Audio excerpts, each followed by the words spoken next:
hit subscribe.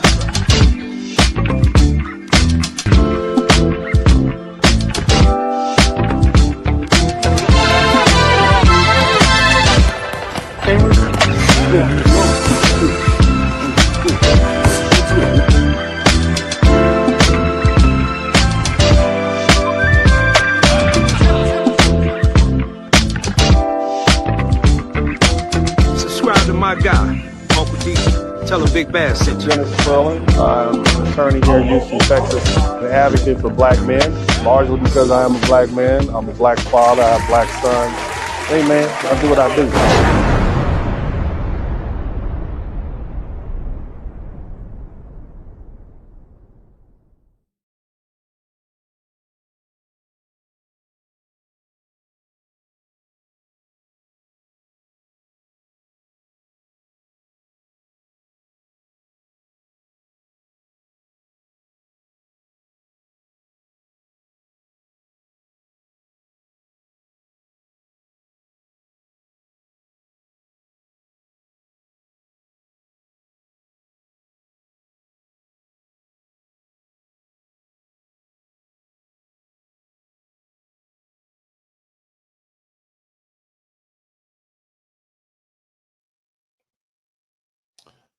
What's up? Welcome, everybody. Welcome to the broadcast. Shout out to everybody in the chat room. You guys, thank you so much for being with me here today. I appreciate you all. It's always good to be back. My man, Pooh Man 3138. Make sure that you, as soon as you log in, make sure you just say, "What's up, Uncle D? What's up?"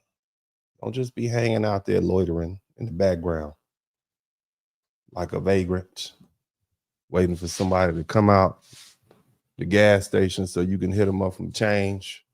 Don't do that. Make sure when you come in here, you announce yourself.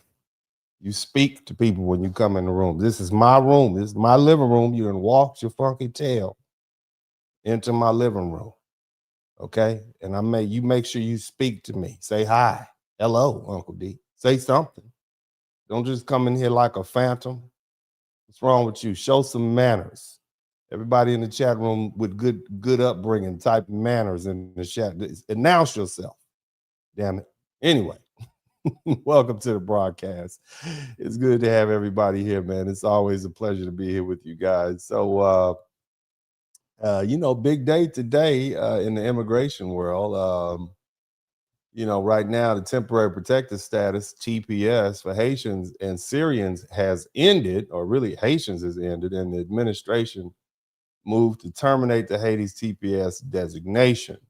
And the litigation temporarily delayed that, but after the Supreme Court's June 25th, 2026 ruling, the termination became effective today, July 27th, 2026. And this is a major change from the previous administration, which kept on extending TPS over and over again. TPS was supposed to be temporary, okay? It was created for emergencies, hurricanes, natural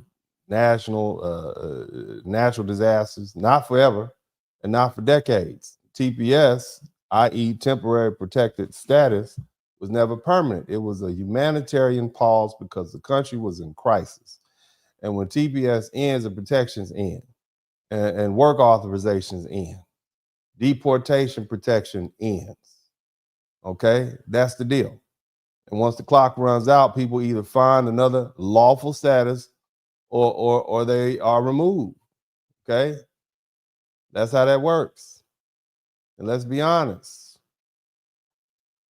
Let's be honest about something else. Haiti right now, in my humble opinion, is a horrible place to be. Somebody type hellhole. Okay, I didn't say, I said hellhole, okay? I'm not using that profane language on my family-friendly broadcast. Somebody type hellhole. Haiti is a hellhole, and that's not disrespect, that's reality. You got Haitian gang members running the country. You got gang leaders literally nicknamed Barbecue, okay? You got a gang leader, the man's name is Barbecue, okay? People being unalive left and right. You got kidnappings, executions, no real government, no safety, no order. It's terrible. It's is Chicago on crack. That's what it is. Shout out to Chicago. Anytime somebody point to Chicago, y'all start saying, what about Haiti? That's what you need to do.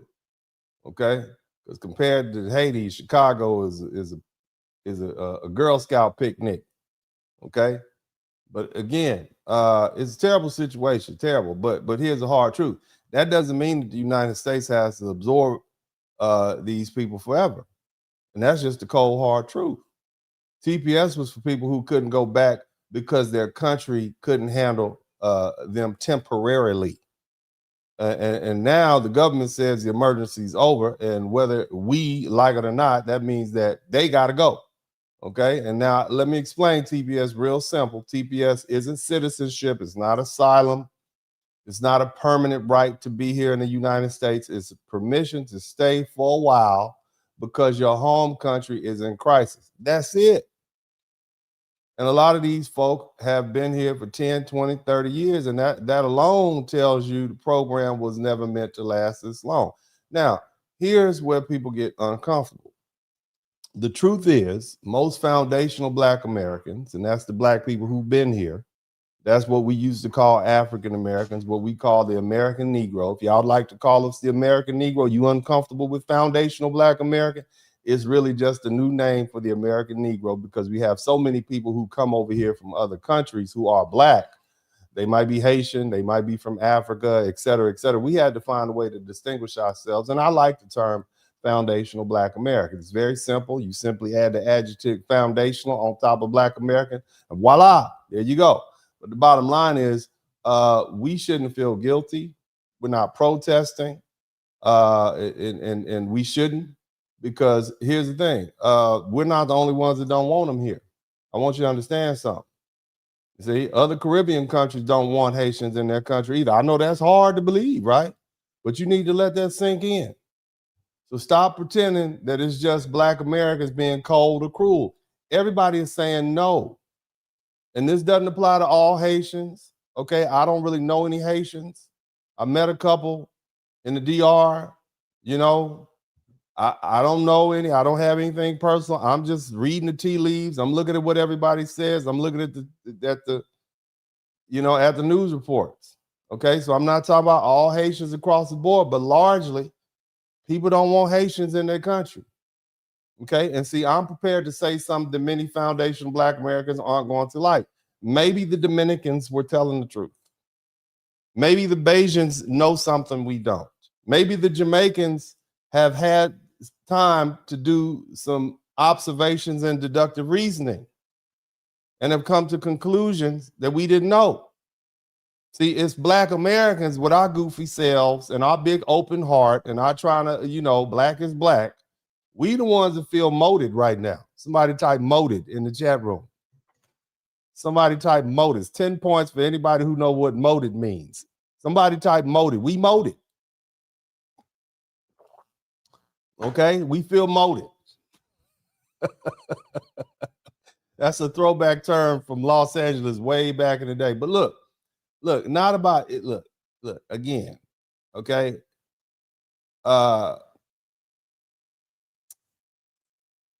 This is not a racial stereotype, okay?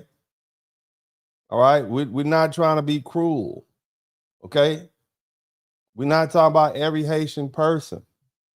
But see, but they were telling the truth, okay, about the history of the Haitian state. Let's look at that. Let's look at the repeated pressure placed upon, and we'll go back to the Dominicans and their sovereignty, and the danger of pretending that every conflict involving Haitians and Dominicans can be reduced to racism, colorism, and anti-Blackness. Okay, now I'm just talking to y'all. You listening? Because the Dominicans told us, and the Dominicans on the internet, they barely speak English. Okay, and they are on the internet giving us, they telling Black Americans some stuff. They told us that their distrust didn't begin yesterday. They told us it wasn't simply about complexion. Historical records document Haitian military actions in the Eastern Territory in 1805. So the minute they stopped killing the French, they decided to go over to the DR. All right. And for 22 years, the Haitians ruled over the DR from 1822 to 1844, and they were not nice about it. And they had repeated campaigns to regain the Dominican Republic after Dominican independence. Shout out to Mick Stixon. Thank you so much. Okay, 1844, 1845, 1849, 1855 to 1856. Black Americans had never heard that history. But the thing is, we refused to listen because it didn't fit the racial story we already wanted to believe. We saw a darker population on one side, and we saw a highly mixed population on the other. We heard the Dominicans say, "Me no black," and decided the case was closed. We call them colorists. We call them confused. We accuse them of running away from the African ancestry. And sometimes that criticism is justified. Dominican society has its own record of colorism and prejudice and racial violence. I get that, okay? But we, as foundational Black Americans, we made the mistake of believing that prejudice was the entire explanation. It wasn't. We do that oftentimes with white folk. I know y'all don't want to hear that, but it's the truth. We just say they're racist. They don't like you because you didn't show up to work 52 times in a row, and you say they fired you because they're racist. No, it's because you tardy. That's why. Okay? So again, racism is everywhere. I will agree to that. It's not going anywhere. This is what we do over here. But there's always some more information that we could take in that could help alter and nuance that conclusion. So let's go back to the Dominicans. The Dominicans were also telling us that they remembered invasions, occupations, attempts at reconquest, cultural conflict, and a neighboring government that once claimed authority over their entire island. Now, we didn't understand what they said because we don't speak English. Well, I mean, we don't speak Spanish, and they don't speak English. You understand? All right, we refuse to separate Dominican fear of Haitian state power from Dominican prejudice against black skin. We applied the American standard, the racial system, to the Caribbean national conflict. We had never studied. We didn't know their history, but we judged them anyway. That was our mistake. And now, somebody type right now.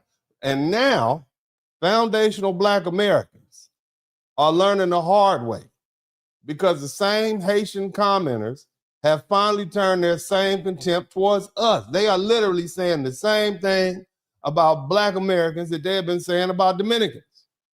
You literally had a Haitian woman went on a major public platform and called us dirty Black Americans in our country. Think about that. And then you have other Haitian voices entered the comment sections and defended the insult.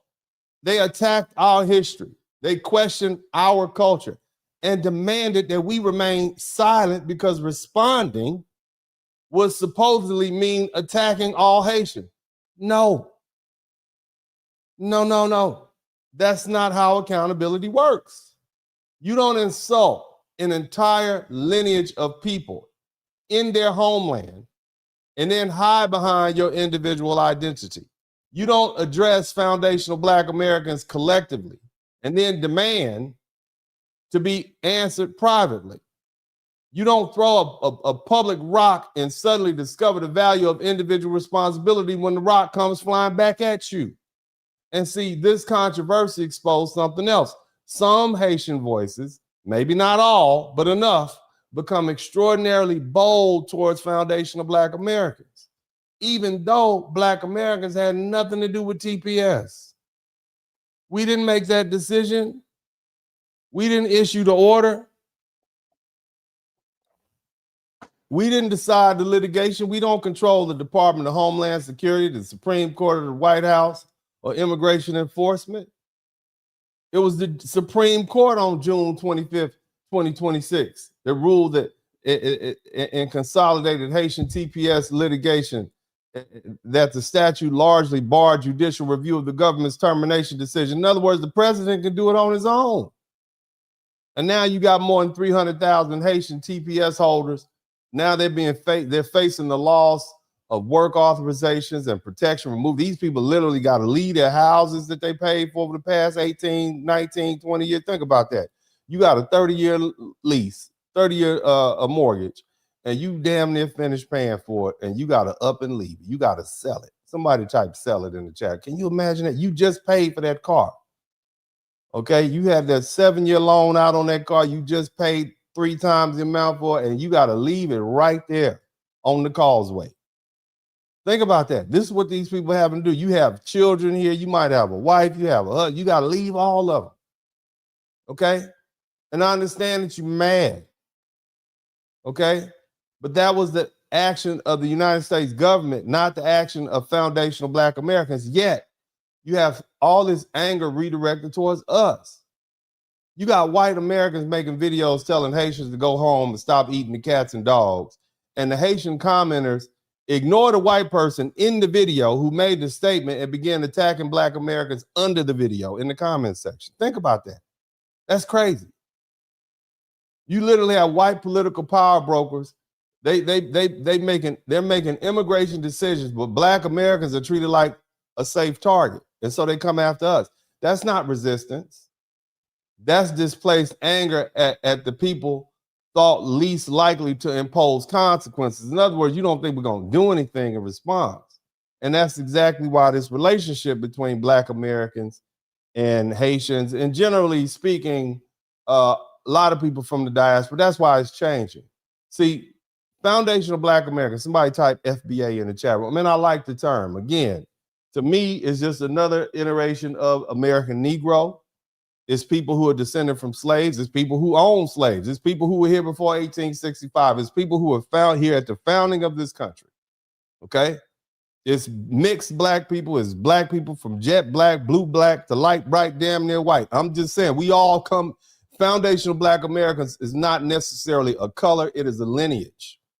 A person could be lighter than me and still be an FBA. A person could be dark, pitch black, dark, and still be FBA.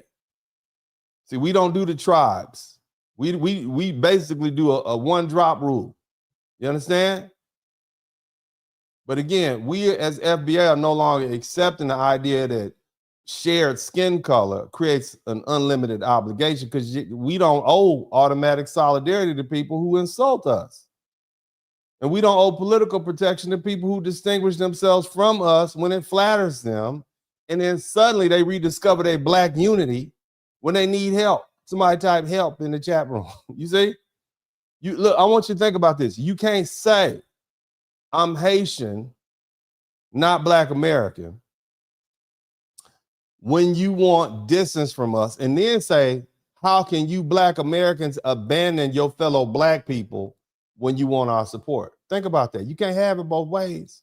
Either Haitians and foundational Black Americans are distinct people with different national histories and interests, in which case our relationship must be based upon mutual respect, or otherwise we belong to a broader Black family, in which case respect and loyalty must be bidirectional. You can't demand separation and entitlement at the same time. And let us deal with the present facts rather than hiding behind these slogans, okay? Because every time you start talking about Haitians, 1804, somebody type 1804 in the chat room, okay? Think about this. See, Haiti is dealing with institutional collapse. The World Bank reports that approximately 1.4 million people have been internally displaced by March 2026. That means they roving around their community, they roving around the country. They don't have anywhere else to stay. More than 5,500 people have been killed and over 2,600 injured by violence in 2025 alone. That's 206. That's a lot of deaths. Okay, approximately 5.4 million Haitians struggle to even get food. And the United States continues to classify Haiti as a level 4. Do not go there. Do not travel there.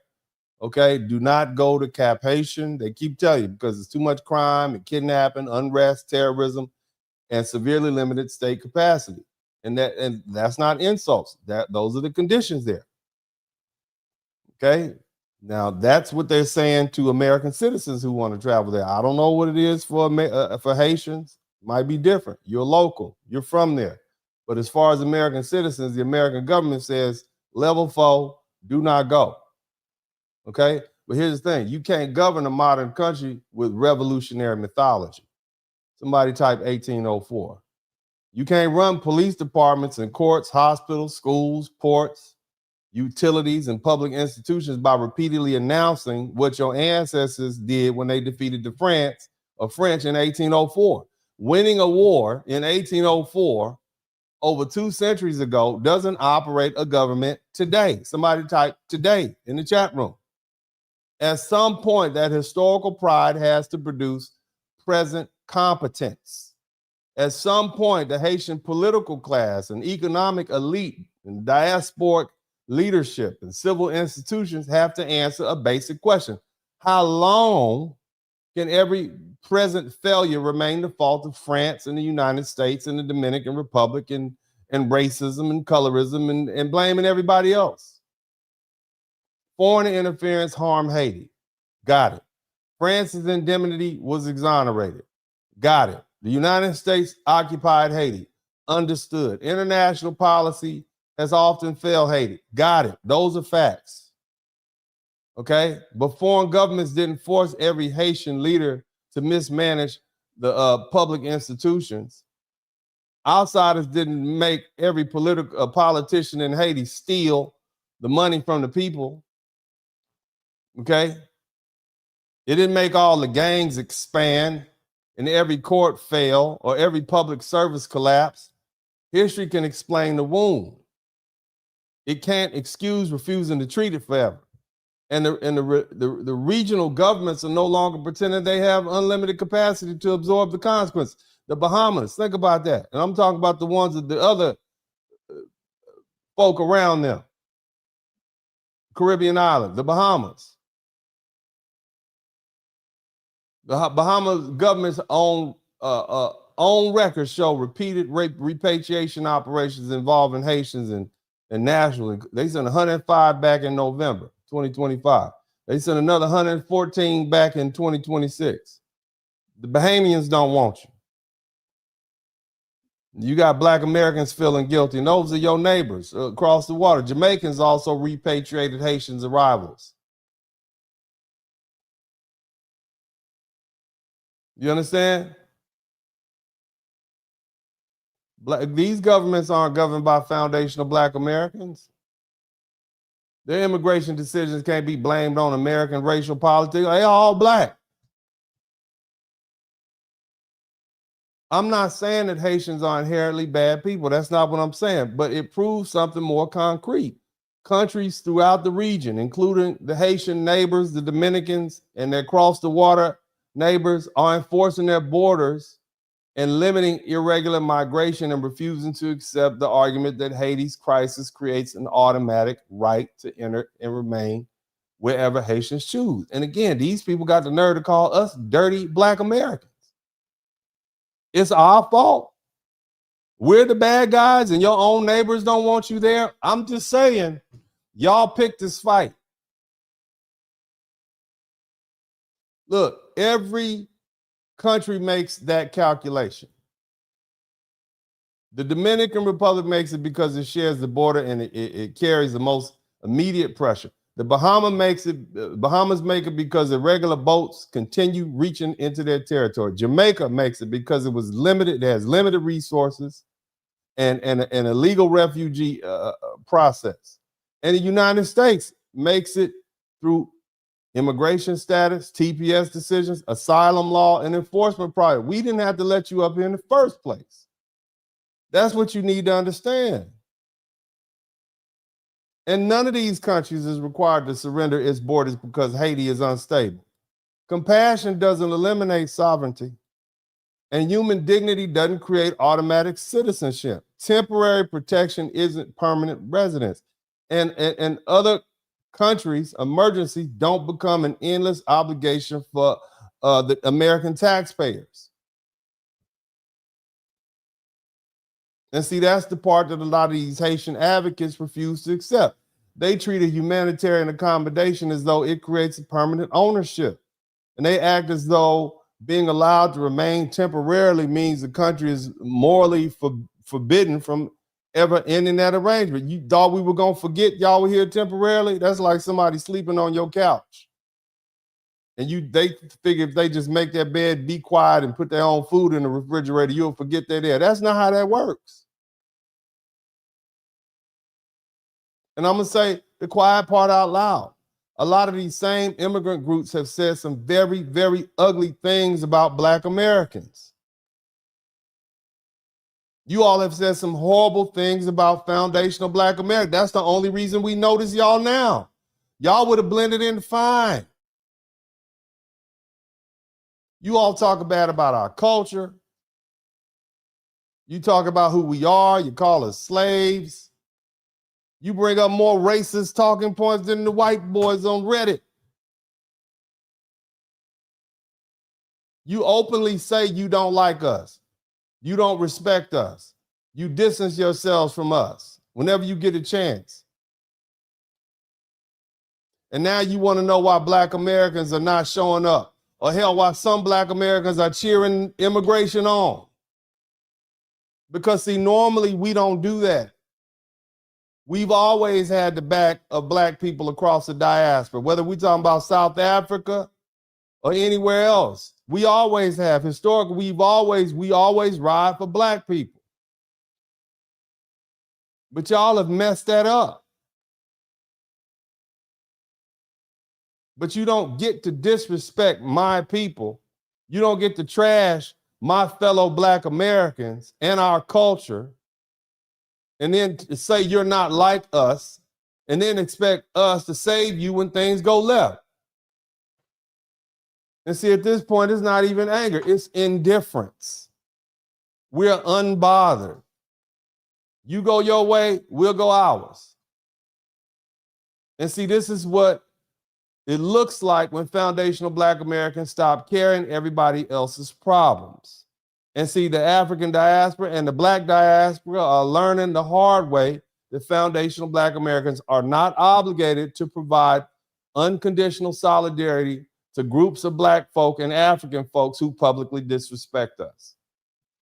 They're also learning that the relationship between Haiti and some of these other countries, including the Dominican Republic, is far more historically complicated than colorism. We can't no longer say that the Dominicans just hate the Haitians if hell, the Haitians are saying the same thing about us that they say about the Dominican. We don't hate them. We don't even know them. And the thing is, foundational Black Americans aren't obligated to take up this fight simply because Haitians are Black.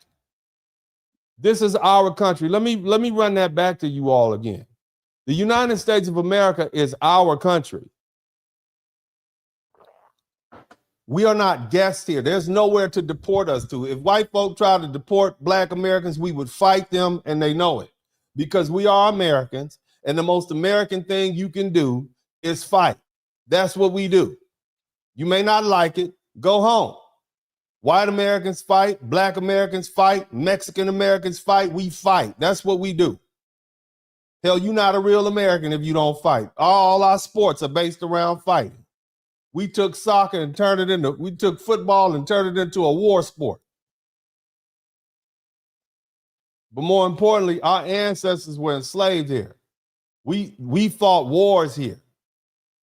We survived unfair system of what we call Jim Crow for 100 years here.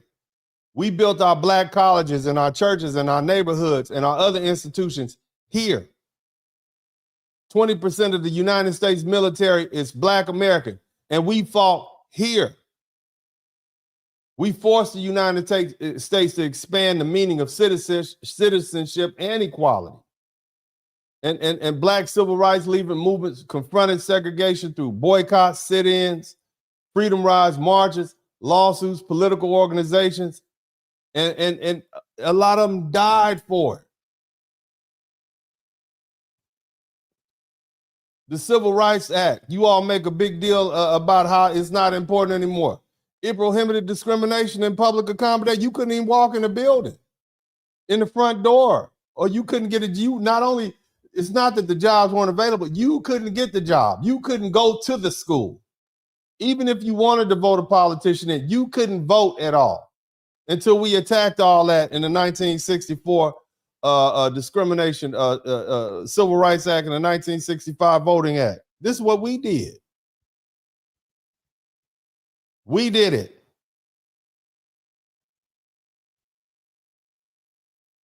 And see, the thing is, those legal protections didn't remain inside the Black American community. Immigrants from Haiti benefited from it. Africans and Caribbeans and Latin America, people from Asia benefited from it. People from Eastern European countries benefited from our hard work.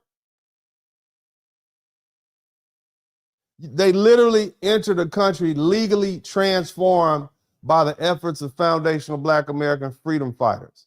And they benefited from workplaces that were now open to them, and schools and public facilities and institutions that could no longer openly discriminate as they had done before. And look, here's the thing about it. Black Americans aren't making you pay a toll when you come in. That's not what we're not asking you for obedience. You do need to know whose blood helped change the law, though. So coming to this country, to the United States of America, somebody type America first in the chat room. Somebody type FBA in the chat room. Somebody type Heritage Americans in the chat room. Coming to this country, benefiting from the legal and cultural ground foundational Black Americans fought to secure, and then you got the nerve to talk bad about us? That's disrespectful. And it's historically ignorant. You wouldn't go to anybody else's country and talk about an indigenous people in that country. You wouldn't do that, but you come over here and talk bad about foundational Black America. That's historically ignorant. It's arrogant. As I said, it's disrespectful, and it demonstrates a very entitled people, right? And now Black Americans are now beginning to recognize, we see you for who you are. You don't come into another people's homeland and insult the people whose struggle helped open the door and then demand those same people fight to keep you inside. That's crazy. You don't reject Black Americans' identity while demanding Black American solidarity. That's manipulation. And you don't remain quiet toward people exercising governmental power over you and then turn around and get reckless toward the people who had nothing to do with the decision. That's just cowardly displacement. And you don't keep pointing at everybody else when the country you defend is unable to provide basic security for its own population. Look, it's sad, it's dangerous, it's tragic, but they still got to go. Somebody type got to go. And that's how we starting today. You got to go. You got to go. Maybe if y'all had been a little nicer to us, maybe if y'all had been a little bit more respectful, we'd be out in the streets marching for you or something, but that's not what you did. That's not what you did. You didn't do that. You wanted to get ignorant. You said we didn't have any power, but what we do have is the power of the couch. In other words, we have a power to abstain. We not here to help. And that's what you see happening. Now, I got a couple of videos I want to share with you all, as always. And I want you all to make sure you kick back and enjoy it. I'm going to do my best not to comment. You know, I've already tried, and it's not helpful. I try not to comment, but, you know, sometimes I have to say something because I'll be saying something. But anyway, let's go ahead and look at a couple of these videos. You all hit the #1 button. Let's get it cracking.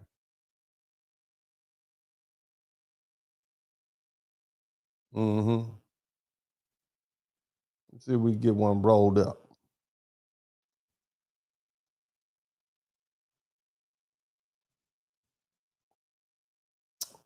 The videos are not cooperating today. All right, let me see here. Yeah, buddy. Now, at 32, he's back in Haiti with his American wife. He says he committed a crime, and now he's living the consequences. I still don't feel like I'm... What? Hold on a minute. You said that kind of quick. You committed a crime. So you committed a crime. Okay, go ahead, sir. Go ahead. I still feel like I'm just roaming. I feel uneasy. For the past few weeks, Idris Michelin and his wife Emil have been walking the streets of Haiti, trying to mentally accept that this is now home. I lived in the country 30 years. I never got in trouble, but I made a mistake. My morals became corrupted. Idris was the... I've been living in this country 52 years and I never got in trouble. Okay, so but go ahead, keep going. Deported after serving 25 months in federal prison and 9 months in ICE custody. He was convicted of getting an illegal PPP loan back in the summer of 2020. He was living in the United States as a permanent resident, graduated from Southridge High School, and went on to Miami-Dade College. He was allowed. You thought it was a good idea. Is this what you thought? You thought it was a good idea to get that PPP money. Not a good idea. Licensed realtor and insurance broker. After serving his sentence earlier this month, Michelin was deported to Haiti on a flight with 120 people. Your ankles are getting cut up. Your hands are shackled together. You know, they're telling you, hey, if there's a plane crash, you're going to grab this from here and you're going to put this on your face. How? He says once in Cap Haitian, they were given $100 and released to family. His wife was waiting. There's people that left only 2-3 years ago that are afraid to come here.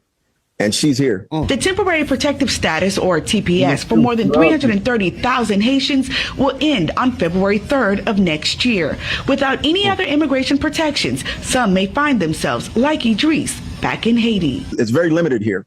And now that I'm here, you know, to my country where my flag is, the people are wonderful. The people work hard. But they're trying to overcome obstacles, and I'm here trying to overcome obstacles as well. I ain't gonna lie, y'all. I kind of feel bad for her, but I know what y'all thinking. Like, okay, well, she didn't do it. Somebody type work harder in the chat room. That's what y'all told us to do. Y'all told us to work harder. We working hard. We're doing the best we can. But again, sometimes working harder doesn't help, sir. Shout out to Telescope. Thank you so much. We'll let this video keep playing. Go ahead. What she needed to do to get her citizenship, blah, blah, blah. But she's been living here since she was 5 years old. She probably had no idea that she was supposed to do anything as far as becoming an actual citizen. I mean, that's a hell of a wake-up call. But I feel like this should also be a wake-up call to anybody who's actually from Haiti or anywhere in the Caribbean or anywhere around the world that looks similar to that, or where there's a good portion of their society that has to live that way. I feel like this should be a wake-up call for them, because this should show you like your people and your country of origin really needs help. It really needs some type of stability. Like she said, it's completely lawless out there. Like she said, she got raped her first week back. She said that there's like no government. People just run rampant. It's like hard to find food. Like there's no jobs. Like this should be a. I mean, it sounded to me like they need some black on black crime down there in Haiti. They need some black on black crime. It sounded to me like, you know, if the law don't work, okay, to me, okay, and I know we against black on black crime, but it sounds like y'all need some of this black on black crime that we have here in the United States of America, where we kind of take control of things.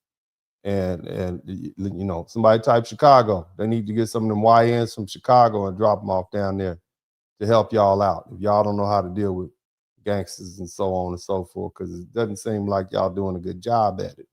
If your women, as soon as they getting off the plane, these sort of things are happening to them. You understand? I'm just saying, men of Haiti, men of Haitian culture, break your flags out. This is you know, this is what y'all tell us, since you all always have something to say about our culture. Sounds like, you know, you need some advice too, okay? Because you know, this is what it sounds like to me. All right, let's keep listening. Wake up call for people who are actually from Haiti, like, or any country that looks like that, because y'all flee, y'all come, y'all go here, there, and everywhere, but then you leave behind your country of origin. And I understand, like, and it's like it's funny to me, because it's not funny, but it's like it's interesting to me, because one of the thing. The jabs that they throw at Black America is, well, at least I have a home to go back. But most of the people who say that, home looks just like what she showed us. So, I mean, that's not even a home that you even want to go back to. And I'm not saying that to be a bitch, but what I am saying is that it's going to take. You're not being a B, baby. You're not being a B. Watch your little language. You cute, but you can't be cussing on my broadcast. Shout out to Crystal Roll. Can't be cussing on Uncle D's broadcast, because we are family friendly up in here. But again, we get the point. We understand what you're saying, baby. We get what you're saying. And I want y'all to check out another video that I found to be quite interesting.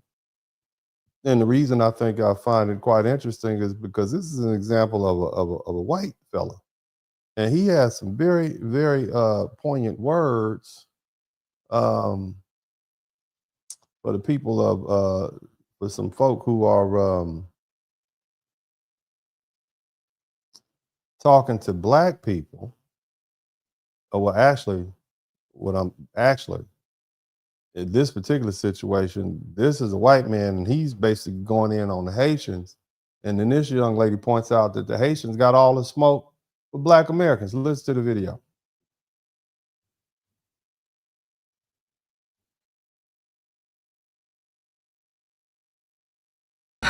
And I want to know why are these people being coddled and pampered and giving us a beautiful life, a life better than I live, off my tax dollars. So this is a hot heritage American that's at a town hall meeting, basically talking about immigrants and, you know, the Haitians, I'm guessing, that lives in his part of town or in the city and county and state that he lives in, and how they're trying to co-opt the black American plight to further, you know, get benefits, have access, resources, so on and so forth. And, you know, it's just so funny because I never see them making videos about white people, and these are the ones that literally are going to town hall meetings by the droves to. And again, you know, the reason they pick on foundational black Americans is because we're easy target. They don't think we'll do anything about it. You know, they like to tell us we don't have a country and we don't have a culture and these sort of things. And we, for the most part, just ignore folk like that because we like old people like, yeah, you'll learn. Go on here. Keep on going. You'll learn. And see, now they learning. See, let me tell y'all something. Sometimes, you know, and I know this might sound a little harsh. When you, and I'm going to use a little, I don't want to use profanity, okay? But I'm going to use a little profanity. But I'm going to use a word from the Bible. I'm going to use the word for donkey, okay? Sometimes when you see somebody getting their ass whooped, they're not the victim. That's just karma dog walking their ass. That's what you see happening to Haitians right now. That's karma dog walking y'all. Because y'all have been really nasty to black Americans. You have been really, really nasty. I don't know any Haitians, don't have anything personal against Haitians.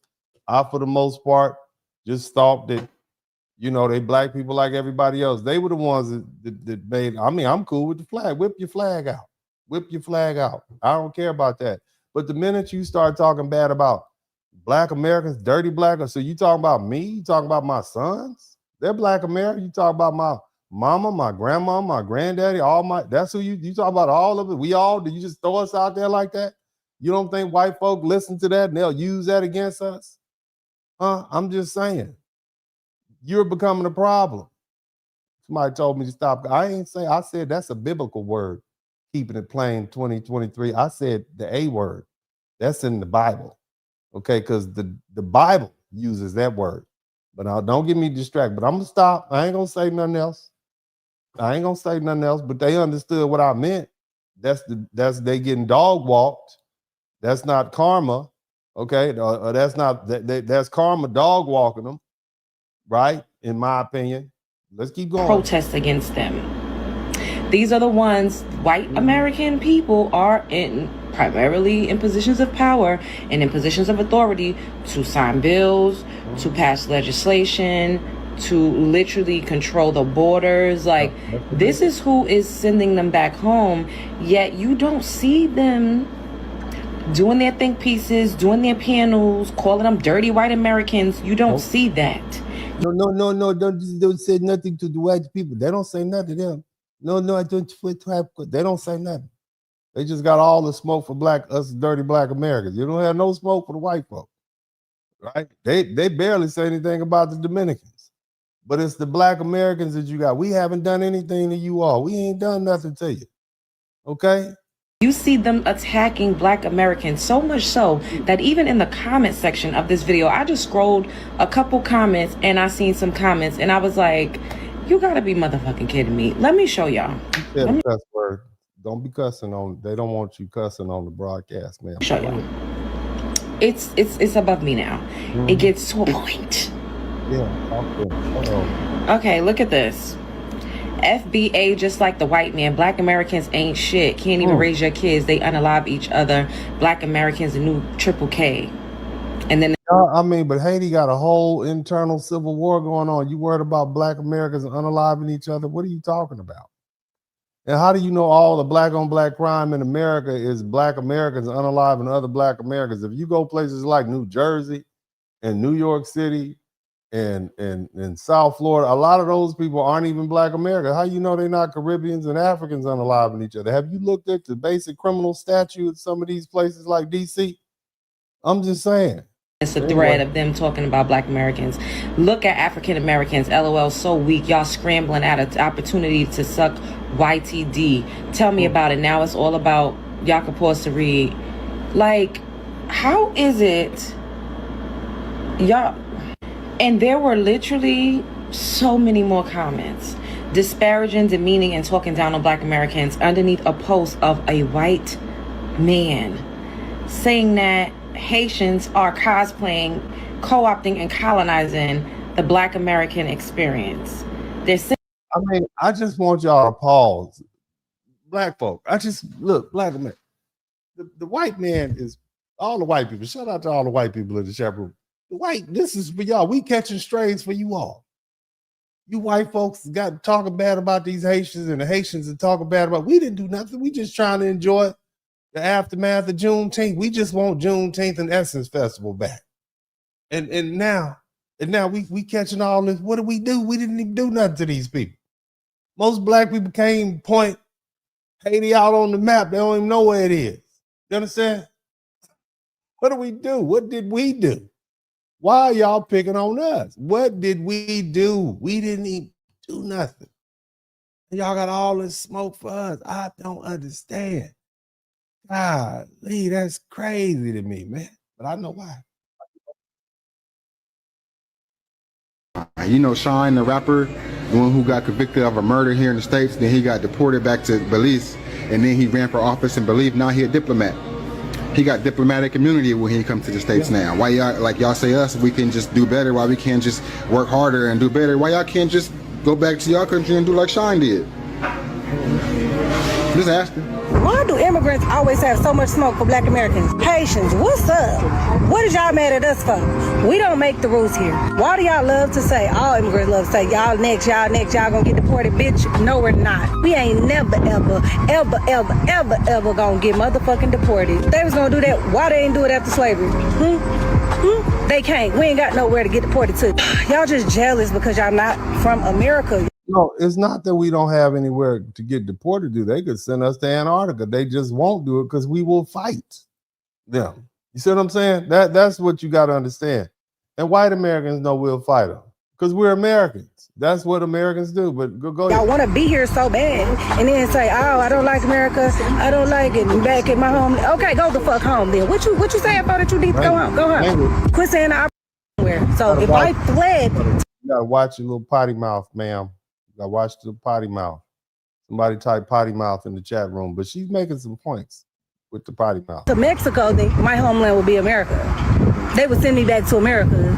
I don't hate the player, baby. I hate the game. Y'all mad because y'all wasn't slaves in America. And it was fucked up for us, but we did what we had to do. Y'all said we dirty Black Americans. Y'all hate us so bad. We have no y'all are never, Black Americans are never going to forget that. That's how most Black Americans have come to know Haitian. We know Jamaicans because they got reggae and smoke weed. We know Dominicans because that's the place where the boat dropped us off at on the Eastern Dominican tour. We know the Bahamas because that's where we go. It's close to Miami. You know, we know that. The only reason Black Americans even know Haitians now is because y'all are the ones that y'all speak funny and call us dirty Black Americans. They know Nicki Minaj from Trinidad. That's it. Okay? That's it. This is what you're known for throughout Black American communities. As the people who called us dirty. It's people in Alabama and Mississippi right now. Don't even know what island is which, but they know them Haitians called us dirty Black Americans. That's what you're known for. You're never going to live that down. That is part of who you are. You are the rude people from the Caribbean. We used to think all Caribbean people were nice. That's what we thought. We thought they were nice and hospitable. We didn't know how nasty and mean you all are. Y'all don't have a coach. Go home. Sayonara, sucker. We're not African Americans. We're Sudanese Americans. Yes, we are African Americans because Sudan is in Africa, so we're African I know that. That's a whole separate question. Because Dr. Umar actually we are African created his own by definition. the term, and that's why some Black Americans say they don't want to be called African Americans because they don't feel like they have any ties to Africa. We don't really have any ties to Africa, baby. We have some African heritage. That is our ancient homeland. Okay, we have African DNA, but some of us have Scottish DNA. Some of us have indigenous Native American DNA. Some of us have Irish DNA. Hell, some people got Asian DNA. I like the African part of us. I think that is the part that makes us fantastic and unique. Is definitely why we are so prolific in so many of the things that we do.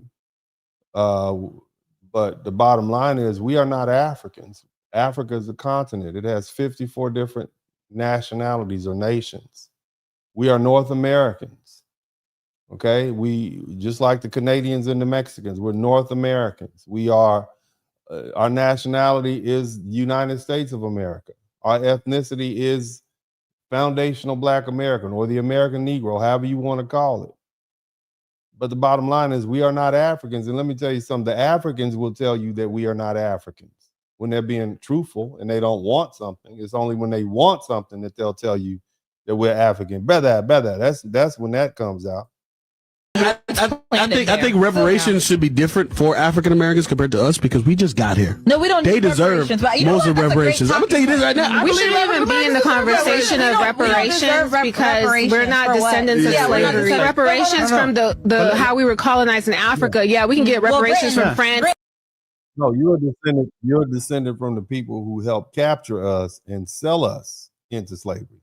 Let's not forget that. So you not only are you not in the reparations conversations, you are also the culprits. Somebody type culprit in the chat room. You are the supplier of the stolen goods. Let's keep going. And Britain and them, but we don't need to get reparations here at all. Yeah, we'll never get it. Can I ask this question? What are the nuances and or parallels to the South Sudanese or African?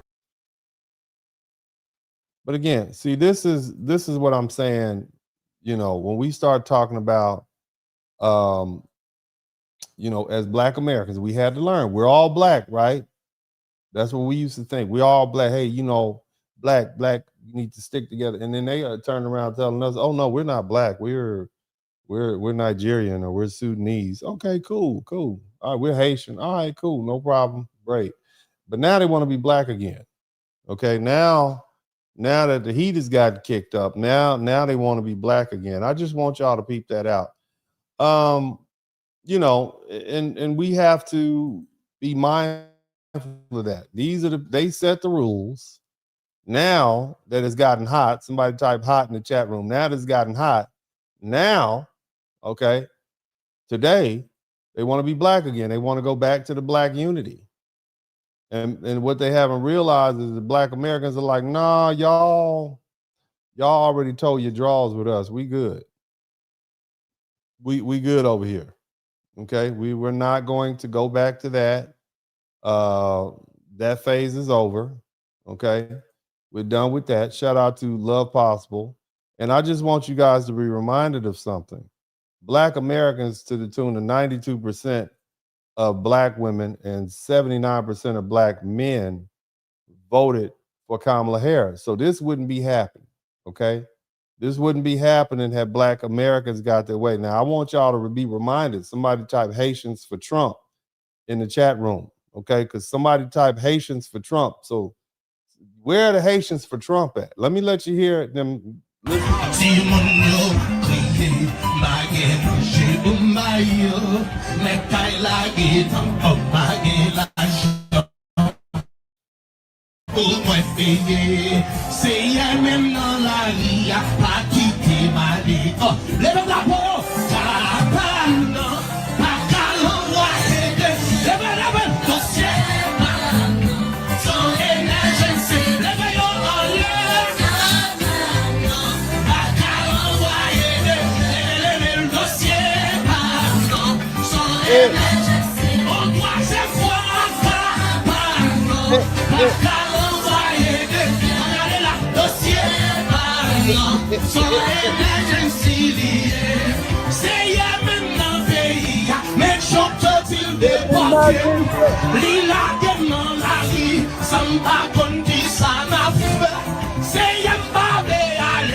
Before y'all have any smoke for Foundation of Black Americans, I want y'all to look up that phone number for Haitians for Trump, and I want you to ask them.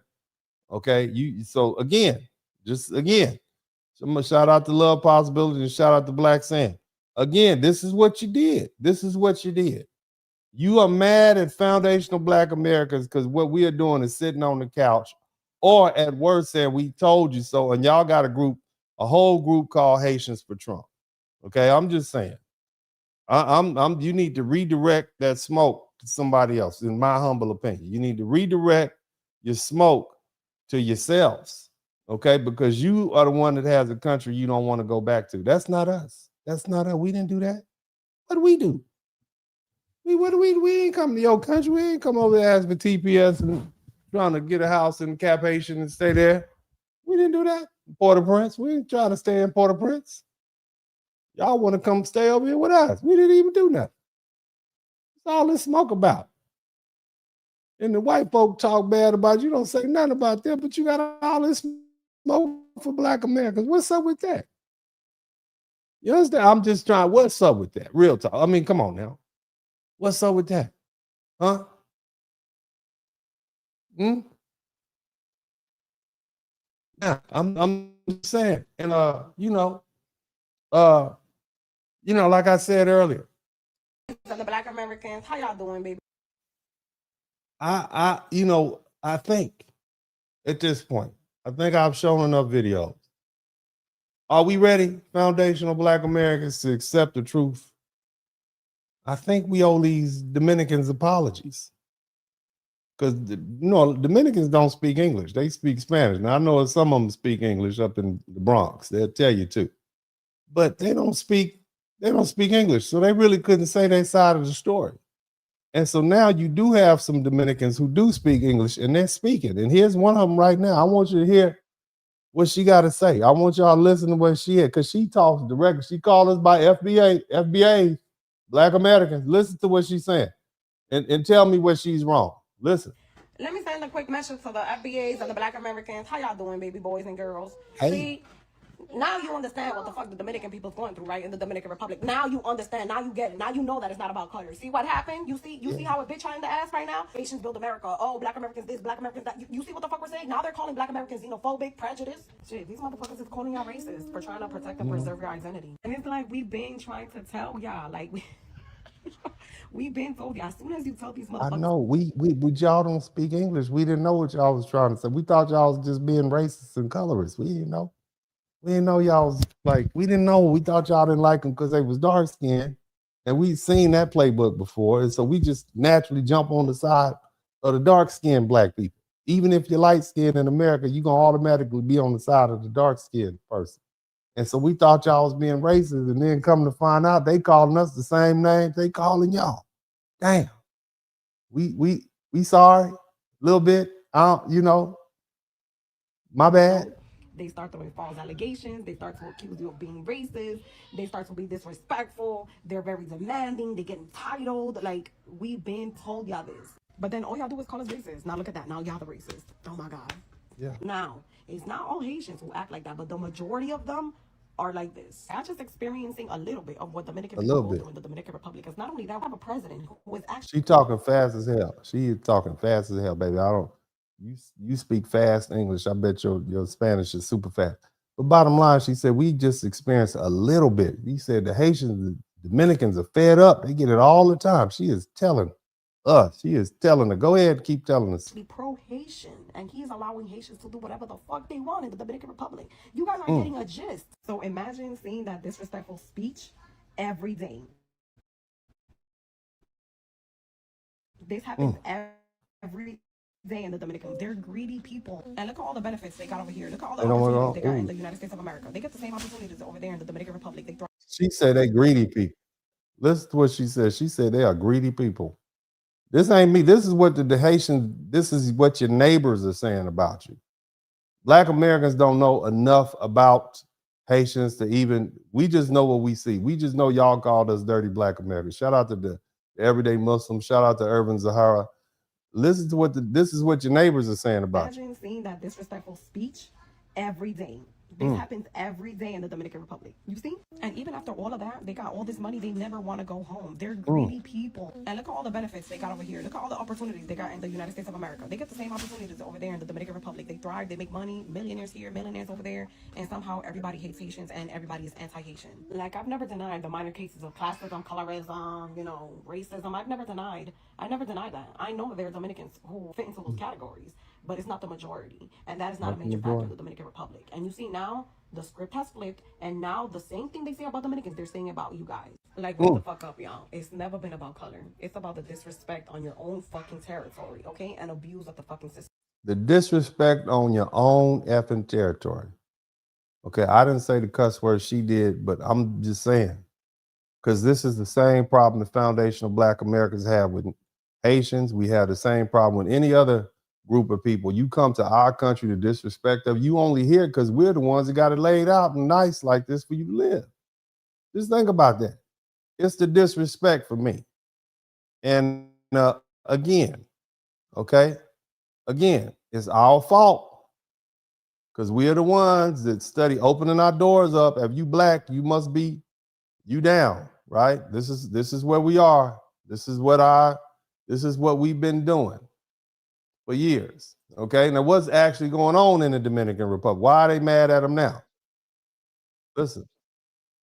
Under the influence. This is, again, I want to remind you that Dominicans don't speak English. They speak Spanish. So now you just now got some Dominicans who speak English and have TikTok and social media and they have scholarship. And now they talking. So this is the truth. This is what their neighbors say. This is a lesson for us. This is a lesson for foundational Black Americans. Shout out to Secrets We Keep. Stop open all kinfolk, all skin folk ain't kinfolk. We should have believed their neighbors. Okay? It's two sides of every story, and then there's the truth. And now that we starting to get both sides of every story, and we starting to see how we were treated, now we can develop our own opinions about some of these people who come from the diaspora. Let's keep listening. Listen to what she said. Stabbed her several times in the back and in the head under the influence. Anyway, Haitian woman kills a Dominican woman and sets her on fire in Santiago. Undocumented Haitian arrested for death threats and harassing a minor by phone in Santiago. Haitian man kills Maestro Nining in violent incident in Higüey. Haitian man arrested in Dajabon. He is the prime suspect of violence assault against an 86-year-old woman. Haitian man wanted for escaping the prison in Benin. This man was supposed to do 15 years in prison for homicide. He is armed and extremely dangerous. Haitian fugitive accused of killing a young person for a motorcycle in La Romana. All right, so again, this young woman who is of Dominican descent, or maybe she lives in New York, is going over all the crimes that the Haitians are committing in the DR. Now, again, these are the same people that come to the United States and tell us as Black Americans, as Haitians tell us, what about the Black on Black crime in America? And they play victim like we're the bad guys. We're the dirty Black Americans, but your own neighbors. This is what you're doing to your own neighbors. You go over there from your country and this is what this lady is saying. This is their business. I'm just pointing it out to you. So all the Black American people feeling guilty about TPS ending, and you feel the need to maybe get up off your couch, okay, and hop in your Mercedes-Benz or your BMW and go down to Little Haiti and hold up a sign and protest. I want you to understand the big picture. Who are you protesting for? This is what their neighbors are saying about them. If the Jamaicans are sending them back home, if the Bahamians are sending them back home, if foundational Black Americans haven't known nothing about Haiti, the first thing we learned about these folks is that they call us dirty Black Americans and say we have no culture. Maybe it's not just us. Okay, maybe it's not just us. Maybe we as foundational Black Americans here in our homeland aren't the bad guys just because these foreigners come over here and tell us we have no culture or somehow we are defective. Maybe it's not us. If their own neighbors are saying this about them, and this is what they're doing in their own neighboring country, maybe we need to let this criticism coming from these Haitians and also these other people from diaspora, maybe we need to just let that roll off us like water off a duck's back. I'm just saying, because see, they got us around here feeling bad. A lot of these Caribbeans and Africans, they come to this country and they have foundational Black Americans. We already got chronic low self-esteem, right? And now you want to make us feel bad by saying we don't have a country, we don't have a culture, we don't have this, we don't. Why you living under our culture? Maybe it's not us, maybe it's them. Let's keep listening to the broadcast. Haitians attack pork vendor in Bonao. They tie him up, attack him with machetes, and then flee the scene in motorcycle. Haitian woman attacks a child for a couple of pesos and burns his hand. Haitian man captured for attempted sexual abuse. A Haitian assaulted a woman, killed her husband in front of her and her daughter. 3 Haitians injured a man for telling them not to smoke in front of his store. Haitian man kills Dominican woman in Higüey. Her son tries to fight him off. He stabs him with machetes, and now he is seriously injured. A couple of Haitian men. Now, again, is it really America's fault or France's fault that Haiti is the way it is? Because it seemed to me, just respectfully, it seemed to me when you put these, because I don't go to Miami, but I heard about some of the Miami gangs they got going on down there. Okay, you all are mad at us because somebody called you an African booty scratcher or whatever, and this is the stuff you doing in the Dominican Republic. Sounds like a lot. It sounds like y'all just tear up people's countries. I'm just saying. That's what it sounds like to me. I'm just pointing that out. Sounds like y'all go places to tear up people's country and then complain about it when they want to put you out. Did you hear what that lady said? A man said, stop smoking cigarettes in front of my store. And the Haitians killed a man that owned the store for telling him to stop smoking cigarettes. Think about that. That's a lot of entitlement. And we wonder why the Haitians are getting put out and sent back to Haiti. I'm just saying, I don't know Haitians personally. Okay. I got much love for Black people, generally speaking. I want to see you do well in this country. But what you can't do is come over here and specifically talk reckless about foundational Black Americans and disparage our reputation and talk bad about and think we're not going to say something back. We have to, because if we allow you to get away with that rhetoric and talking crazy about us, then there's some crazy white folk on the white folk side that'll pick that same rhetoric up and then use it against us. So you literally make our life harder. You see, because all they see is a Black voice and a Black face saying it, and they will take that and they will become a police officer or a politician, and they say, see, it's okay to treat Black Americans bad. Even Black people say that they're bad. I just want you to keep that in mind. So we have to check you. And so in learning who you are, this is what your neighbor is saying about you.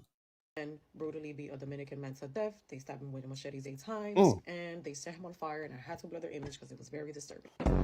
Haitian man accused of sexually abusing a special needs Dominican minor and then recording it. Clearly, Haitian lives only matter outside of Haiti. Well, I mean, again, like I say, I think we might owe these Dominicans a bit of an apology, because it seems to me we lost a lot in the translation. What I'm saying is they don't speak English, and so Haitians do speak English along with several other languages. So we're able to understand them and their scholarship and their leaders. What we don't understand is the Dominican side of the story, who are their neighbors, and now we're learning.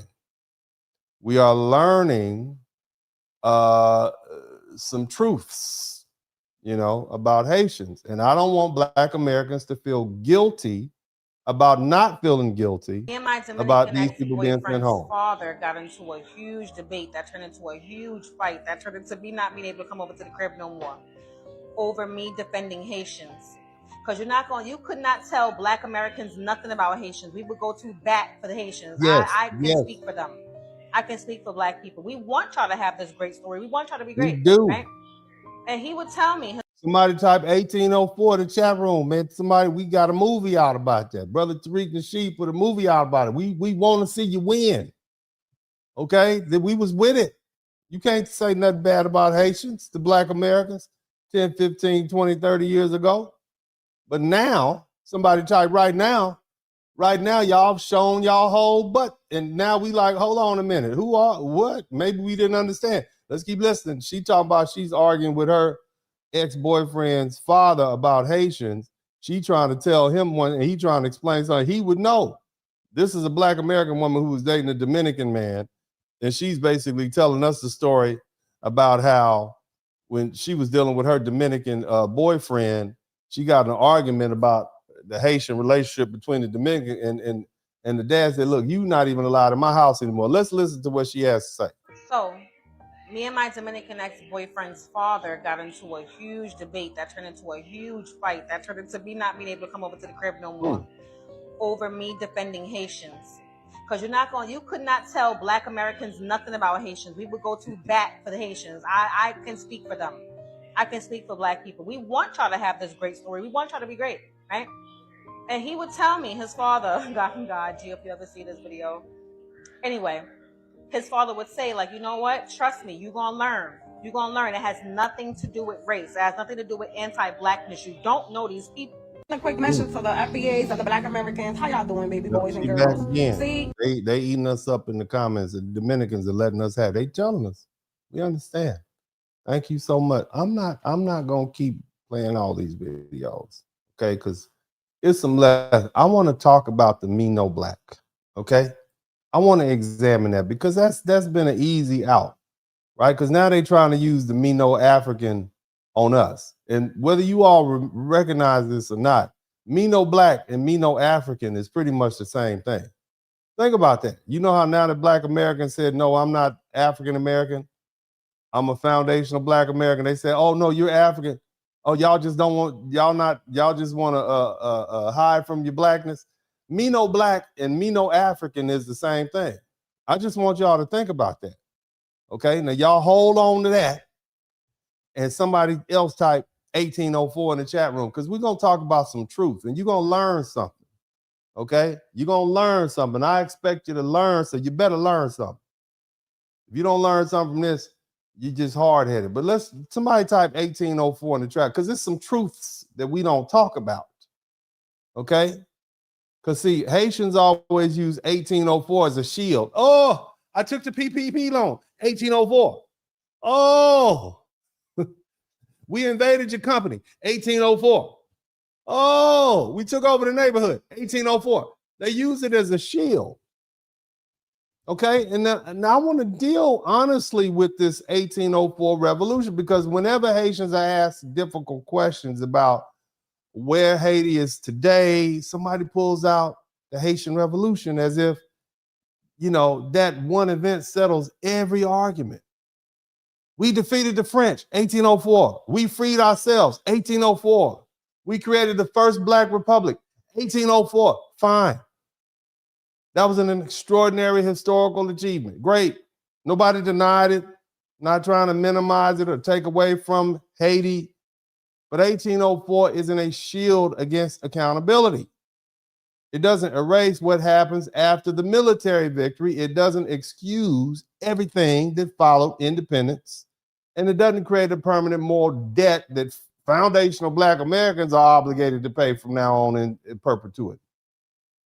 The Haitian Revolution began with the massive uprising of enslaved people in northern Saint-Domingue on August 22nd, 1791.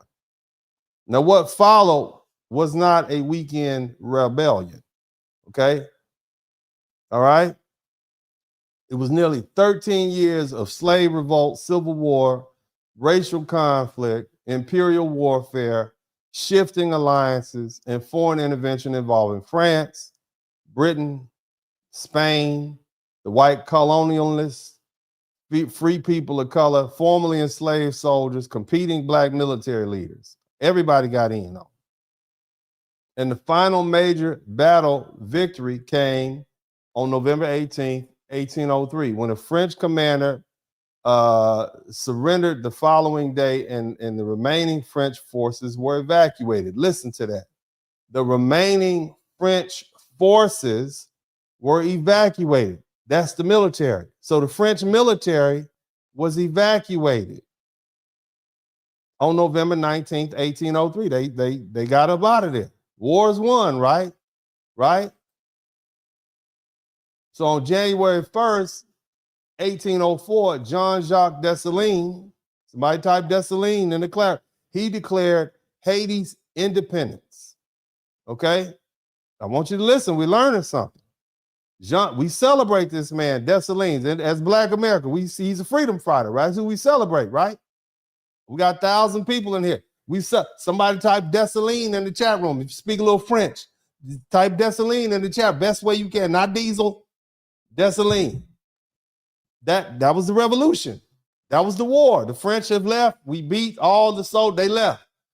That was a legitimate military victory over a colonial power that had enslaved, tortured, exploited, and worked hundreds of thousands of African people to death. We should tell that truth plainly. Okay? But, my type but, here we go. But we also have to tell the truth about what happened next. Somebody tell the truth in the chat room. Somebody type tell the truth. What happened? Tell the truth. We got to talk about what happened next. Y'all want to hear the truth, or y'all want me to lie to you? I'm gonna tell the truth. Okay? Understand the context. In 1802, Napoleon sent a massive French expedition under his brother-in-law, Charles Leclerc, to reestablish French authority in Haiti. Okay? And although historians debate Napoleon's intentions at the expedition's beginning, France had already restored slavery elsewhere in the Caribbean Empire and formerly enslaved people in Saint-Domingue had every reason to believe that their freedom was about to be taken away. So the French forces under Charles Leclerc, Napoleon's brother-in-law, and his successor committed some terrible atrocities. They drowned people. They suspected rebels were executed. These are people that was fighting against the state. Okay? They did a lot of horrible things. They imported dogs to attack people. And in October 7, 1802, Leclerc proposed destroying Black people in the mountains, men and women, while eliminating large portions of the population in the plain. That was not polite colonial disagreement. France was waging an exceptionally brutal campaign, and the Haitian army understood defeat to mean possible re-enslavement and extermination. That's the context. It explains the hatred. It explains the fear. It explains why Dessalines and his soldiers believed that French power could never be allowed to return. Same thing happened to Black Americans. We had to deal with it too. It was rough. It was rough. You understand? It was very rough. But see, here's what I need you to understand. Remember when I said the French army evacuated on November 18th, 1803? They got out of there. Who's left? Who's left? Because see, once the French army had surrendered and evacuated and Haiti had declared independence, Dessalines' government began coordinating the campaign against the remaining French or white French population. I want you to think about that. Who's left? If all the soldiers are gone, who's left? Who's left? If all the French soldiers are gone, who's left?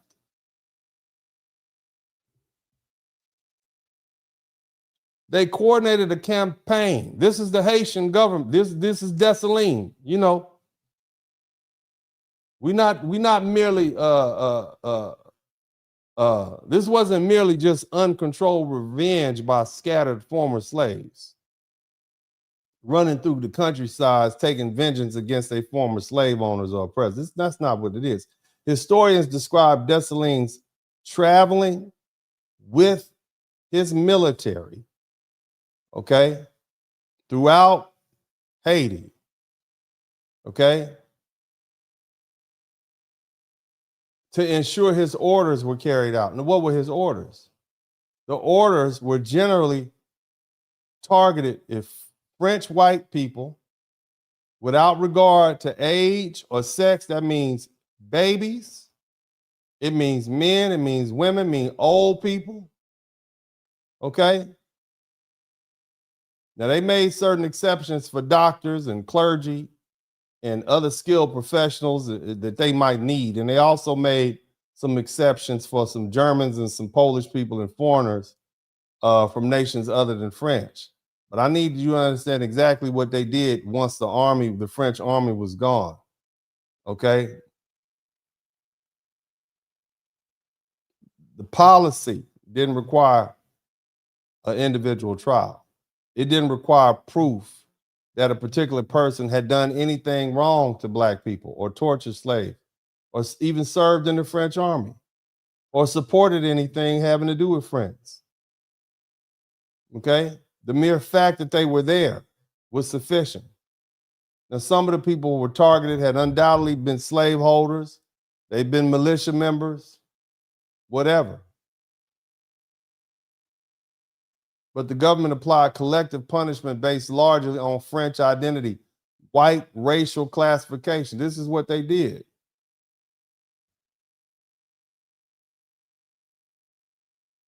They wanted to make sure there was no future assistance in invasion.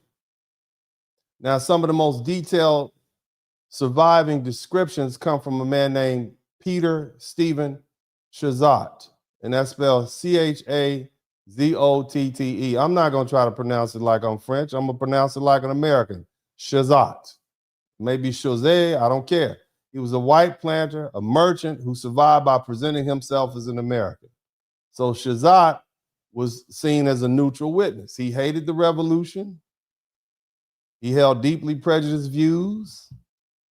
And he made some claims that modern historians reject, but historian Jeremy Popkin explains that once Chazot reached the events he personally witnessed in 1804, his account began to conform very close with the facts that they knew.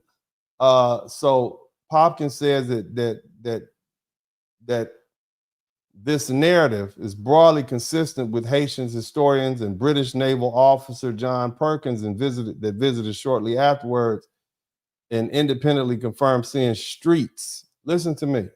Streets stained with blood and bodies exposed near the river and the seaside. These are white people. You understand what I'm saying? So this is what the Haitian military under Dessalines did to the white people who were there just because they were French. They did this to women, children, and babies. A proclamation issued on March 8th, and it ordered white male inhabitants to report to a place their arms at 8 o'clock in the morning on March 9th for what was described as a census. The proclamation warned that armed patrols would search homes and that any white man found hiding would be killed where he was discovered. What was publicly described as a registration became a roundup. Dessalines demanded money from the merchants and offered naturalization. I'm going to give you citizenship and protection, right? In exchange, I'll protect you if you give me the payment.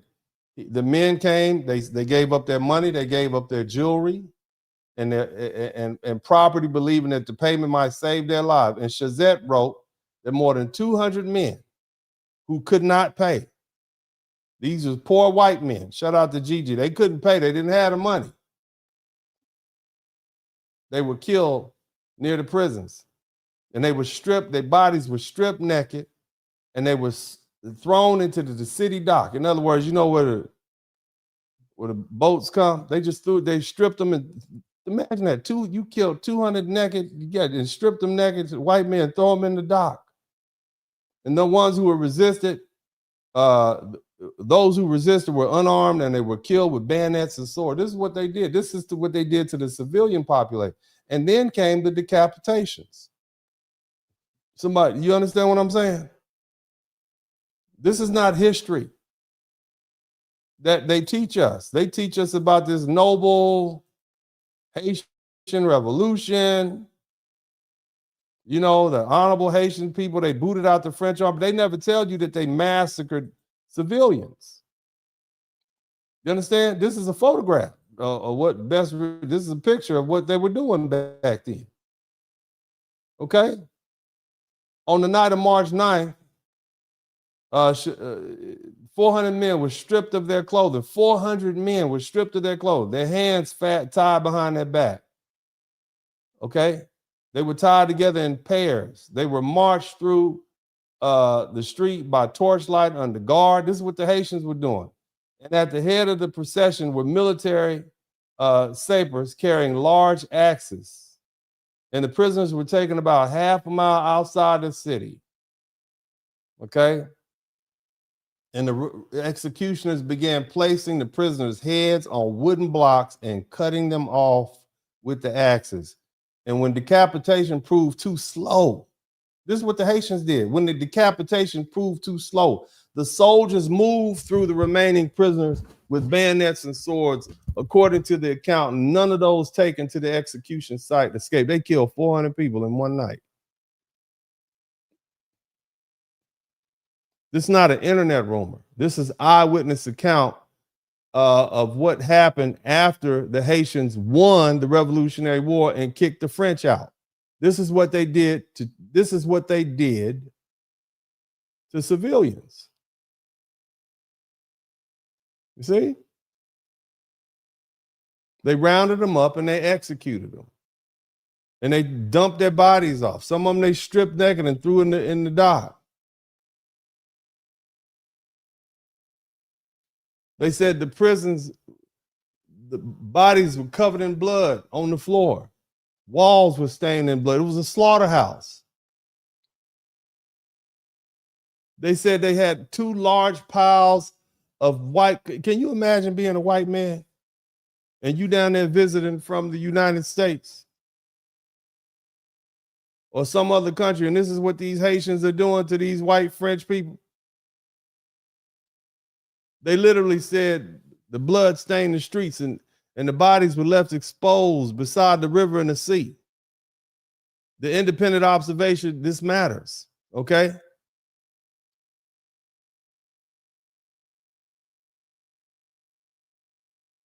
Here's another thing. There were black people and mixed race Haitians who didn't want to participate in that. You see? There was a gentleman his name was Colonel, they knew it was wrong. His name was Colonel Gaston. He was a respected officer of color, which means he was mixed. He allegedly told Dessalines that he was prepared to fight an armed enemy, but would not murder unarmed prisoners in cold blood. And when soldiers arrived to arrest him for refusing the order, Dessalines reportedly shot himself rather than participate in this massacre of innocent, unarmed people. You understand? Because he was saying that many of the black and mixed race people were appalled by the orders of death. This was horrible. This is what I'm telling you. The Haitians, there were Haitians who did, I'm not participating in that. This is wrong. We've already won the war. Why are you killing these civilians? We've been living next to these people.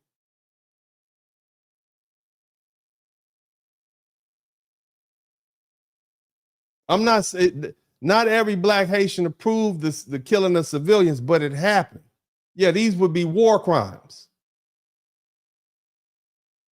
And see, again, it didn't end with adult men.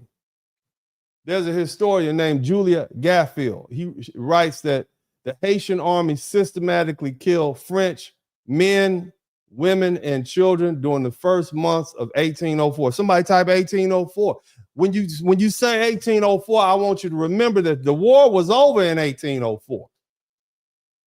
This is what 1804 means. This is memory. The war lasted 13 years. It ended in 1804 on January 1st. This is what happened in 1804. Babies were killed. Women were killed. There was an account published in Paris in 1812 and described a later wave directed towards white women and children. They specifically targeted women and children. And the narrative tells us that Madame Saint Genevieve being beheaded while a Haitian officer secretly saved her 2 daughters. Popkin cautions that, people disagree, but this is what was going on. You understand what I'm saying? This is somebody type 1804. Come on now. Don't run from it. Type Dessalines in the chat room. This is these people's history. Somebody, come on now. Don't run from it. Because see, the war started in 1791 and it ended in 1803. When we talk about 1804, this is what was going on in 1804. Come on, keep typing 1804, Black Americans. Look, come on, get that 1804 in there. You're going to get this work today. Prisoners were bound and marched out and killed. This went on for months, by the way. They were killed with axes and bayonets and swords, and all this is documented. Men who had surrendered their money, giving up everything they had, they were killed. French men, women, children. This is what they did in 1804.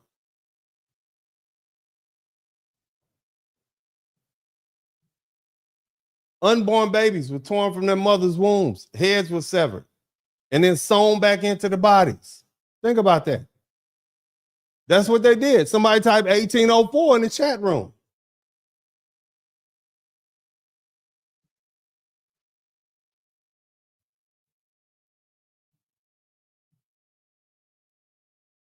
They said somewhere between 1,500 and 5,000 people were killed in Haiti during this 3-month time period under Dessalines. You think white people are going to forget that? This is not the French army. These are civilians. These are babies and women. I'm just saying. And here's the cold part about it. Dessalines didn't hide what he'd done. He was proud of it. On April 28th, 1804, after the principal killing campaign, he issued a proclamation remembered by words, I have avenged America. In it, he described the killings as a vengeance for slavery and French atrocities. He declared that Haiti had answered the war for war, crime for crime, outrage for outrage. He claimed the result as his duty. This is what this man said. It was his duty and his pride and his glory. Is this a hero that we want to celebrate as foundation of Black America? Is this the type of heroes that we with? The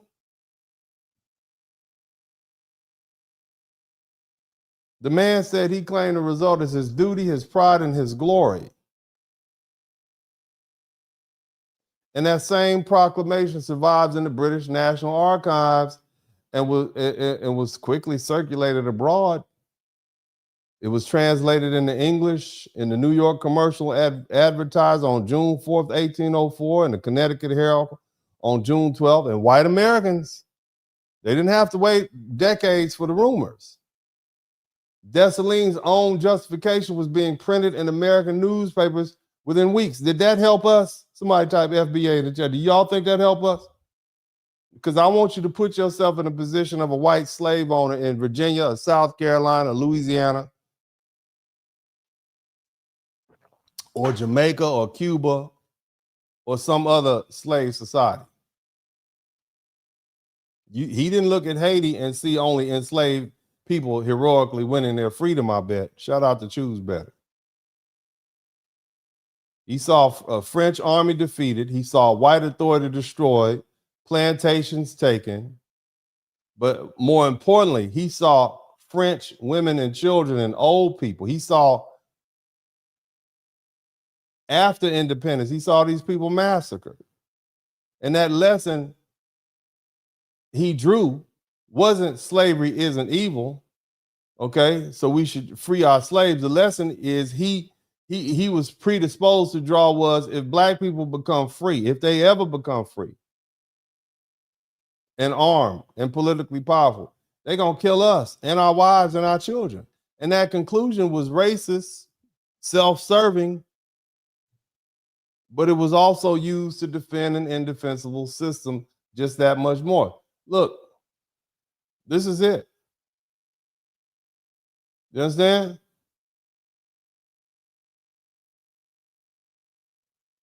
See, after the Haitian independence and that post-war killings, it made the argument it's a very powerful argument that we need to keep these people oppressed. We need to keep an eye on these people. We need to get this, even people who may have sympathized with ending slavery could now be shown reports of bound civilians, decapitations, women and children killed. And again, Dessalines was proud of this. Somebody typed Dessalines in the chat room. He was proud of it.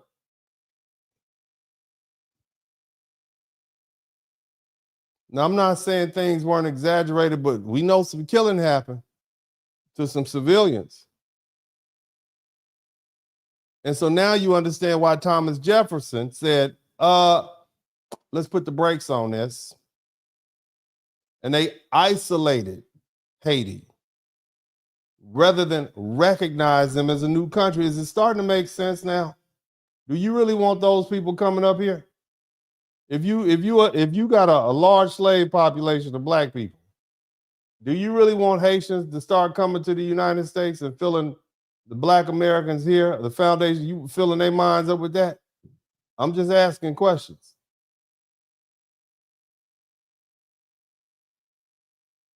The United States government's own historical accounts notes that Thomas Jefferson became very hostile after Dessalines ordered the execution of those remaining white citizens from France. The United States didn't officially recognize Haiti until 1862 during the Civil War, after the southern slaveholding states had left Congress. You understand? Now, again, the Haitian Revolution is 13-year struggle from 1791 through 1803. That was a real revolution. It was real war of liberation against the military, the French military. But after the victory, the revolutionary government crossed a line that you can't uncross. What occurred in 1804 wasn't battlefield combat. It wasn't the killing of armed French soldiers during an invasion. It was state-directed massacre and racial national purging carried out against a civilian population after the French military had surrendered and Haitian independence had already been declared. That's the complete truth.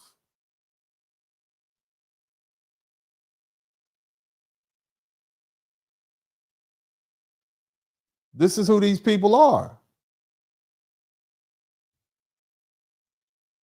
See, you don't honor history by turning the Haitian Revolution into some clean Hollywood movie where every revolutionary act was heroic and every person killed deserved it.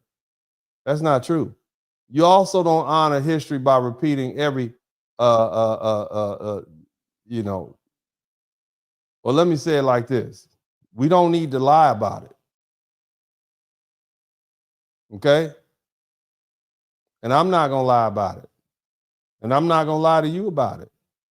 Bottom line is, when you see Haitians use 1804 as a shield, I want you to remember the whole story. It's cool to celebrate the defeat of the French army. We can acknowledge the courage required to defeat Napoleon's army, but don't erase what happened after. In the spring of 1804, when Dessalines marched around the countryside and committed all those atrocities against those people. You see? Don't erase the beheadings. Don't erase the women and children and the government's proclamation that followed. We will not make killing of civilians morally invisible because it's inconvenient. The revolution was real. Freedom was real. Okay? But that massacre was real too. Now, like most foundational Black Americans, we never taught this history. We barely taught our own history. We don't know the difference. We don't know what's going on between Haiti and the Dominican Republic. We knew they shared an island. I knew Haitians were overwhelmingly black. I knew Dominicans say me no black. And because I understood American racism and anti-Blackness and colorism, I thought I already understood the whole situation. Haitians were black, Dominicans were mixed. Dominicans didn't want to be associated with black people. Therefore, Dominicans must simply be prejudiced against Haitians because Haitians are dark. That's an easy explanation. But it's lazy and it's incomplete. And see, the thing is, when Americans hear Dominicans say, I'm not black, I'm Dominican, we process that statement through the American racial system. In America, somebody can't be culturally Dominican and racially black at the same time. So when we hear dark-skinned Dominican reject the word black, we naturally interpret it as self-hatred or colorism. Sometimes it is. Racism, colorism, and anti-Haitian prejudices absolutely exist in Dominican society, but scholars have also explained the Dominican racial language developed through a national conflict, which black was often coded as Haitian. And Dominican identity was defined as non-Haitian or non-black, rather than necessarily white. Because I've never heard Dominicans say, I'm white. They say me no black, but they don't say I'm white. Some do. But see, in that situation, race and nationality became fused together. Now, some of y'all might have missed that. What if we've had it wrong? What if me no black means I'm not Haitian? You understand? Just like when we say I'm foundational black American, I'm not African. I still have African DNA, but I'm not African. See that? See, what I'm trying to do is help you explain, because it seems to us as foundational black Americans, we've come to the same conclusion that the Jamaicans, the Bahamians, and pretty much every other Caribbean island have come to about these Haitians who are trying to throw a guilt trip on us right now about not coming out there protesting for the TPS. And they keep trying to throw this mind trick on us and have us out here thinking that we've done something wrong because, you know, why y'all, we black too. Hold on a minute. I'm not saying racial prejudice is acceptable. I'm just saying ain't nothing, we black Americans aren't crazy. We see what we see. To the average black American, black means a race of people. To many Dominicans, particularly within the national ideology they inherited, black historically came to mean Haitian. Black is synonymous with Haitian. Haitian came to mean a foreign political enemy that killed all them white folk and keep invading us and occupying us and repeatedly attempt to rule over us on our island. So when you hear a lot of these Dominicans say, I'm not black, they may be making a racial statement, but they also are saying, I'm not Haitian. I belong to a different nation, culture, history, language, and political tradition. They're not saying I'm white. They're just saying I'm not black. I'm not Haitian. And see, black Americans were never taught that distinction. We saw skin color and assumed that skin color explained everything. We recognize one form of prejudice. And we stopped asking any historical experience produced after that. We side automatically with the black Haitians because they look more like us and our ancestors and presented their struggle in the language we understood, English. Black people being discriminated against by lighter skinned people. That's what we saw. But Dominicans and Haitians have lived next to one another for centuries. They know one another's history in a way we don't. They remember wars, invasions, occupations, the massacres, the border disputes, the reconquest attempts that the average black American has never heard or discussed ever. This is the first time many of y'all hearing about this. Somebody type 1804.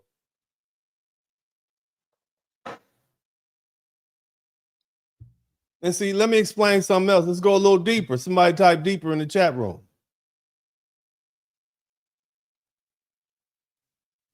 The first thing we have to understand is this. These weren't originally one people who suddenly divided because one side became colorist. The eastern side of Hispaniola, which we call the Dominican Republic, was under Spain. They spoke Spanish. The dominant religion was Catholicism. Its economy was based on cattle ranching and little farms and communal landholding and trade. Its population included European, African, and indigenous Taino ancestry from the beginning of the colonial area.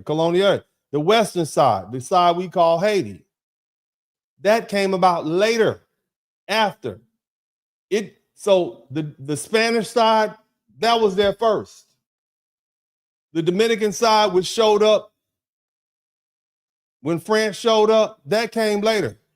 It was called Saint-Domingue. It was very profitable plantation colony built on mass African slavery. That's what they did. So on one side, you got people over here, cattle and little small farms. On the other side, you just got slavery from Africa, keeping it going.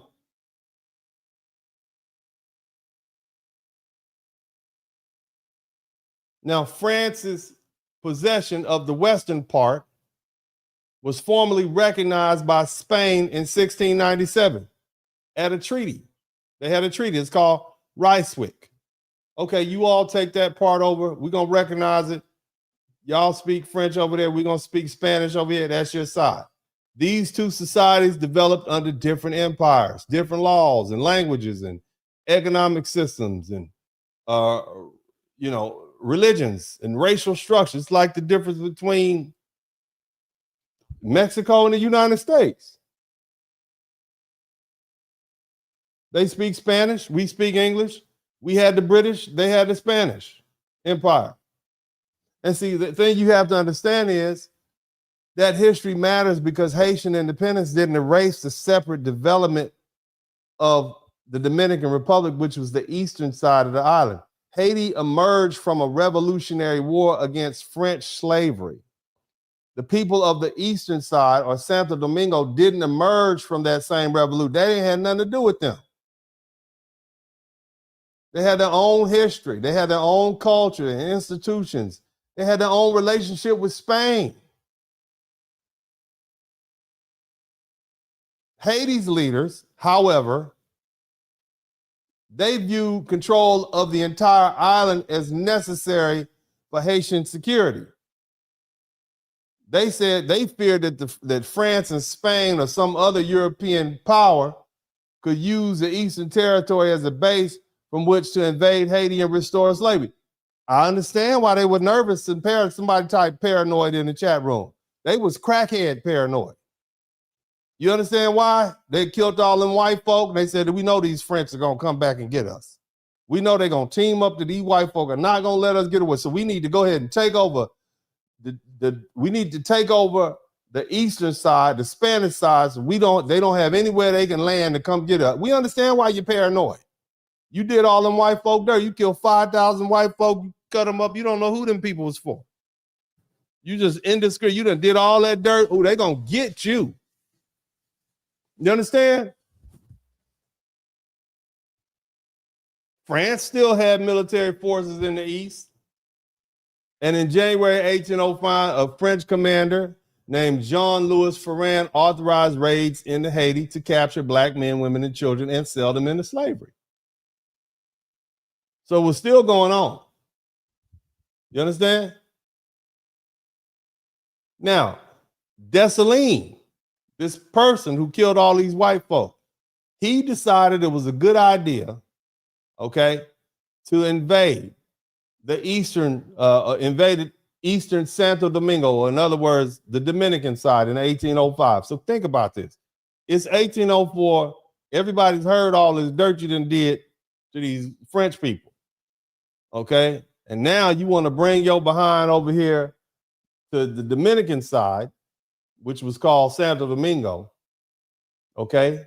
In his mind, in his little paranoid mind, he had to do it in order to prevent the French from invading him. Okay? He knew the French soldiers were operating next door. France hadn't accepted Haitians' independence. They were still mad. You had French commanders authorizing the capture and enslavement of Haitians. And Dessalines wasn't simply waking up one morning and deciding to attack Dominicans for entertainment. Dominican Republic was just in the way of their goal. He wanted to get the French military threat out of there. But again, what does that have to do with the Haitians? I mean, what does it have to do with the Dominican? Like, we ain't got nothing to do with this, Poppy. We didn't do nothing. That's between you and the French. You understand? So this is what happened. This is the history between the Dominicans and the Haiti. Y'all went over there and murdered all them white folk after the Revolutionary War was over. And now y'all want to come. Now it's 1805. I guess y'all don't have nothing else to do. You killed all them white folk last spring. And now here it is, February 1805. And you had two large Haitian armies decided to invade the Dominican Republic side under Dessalines. You understand? And they start marching towards Santo Domingo. They didn't even get much resistance until they got to the capital,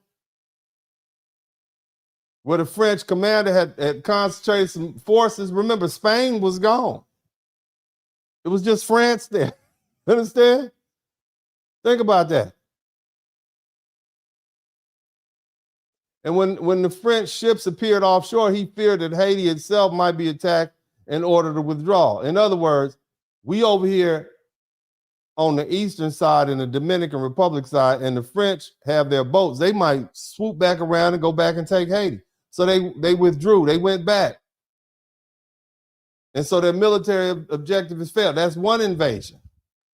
And what followed during the retreat was one of the darkest chapters in Dominican historical history. The Haitian forces moved back through the countryside. You know what they did? They didn't just walk back over there.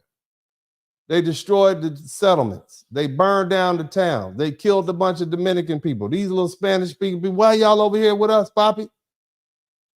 They literally snatched people up and they took them back to Haiti. You understand? They went to places like Monte Plata, La Vega, Santiago, and other communities. As they just targeted them for destruction. So you couldn't just leave. You invaded and you couldn't just leave. You had to destroy stuff on the way out. You understand? These weren't French soldiers who did that. You understand? They killed Dominican civilians. They killed whites, mixed people, black people living in territory controlled by France. This is what they did. Their only crime was that they had a Spanish-speaking identity. You understand? What does that have to do with the Dominican villagers? Why is this our problem? This is part of their history. This is the beef between the Haitians and the Dominicans. I want you to understand that. This is their history. Strike one. Somebody type strike one. Strike one.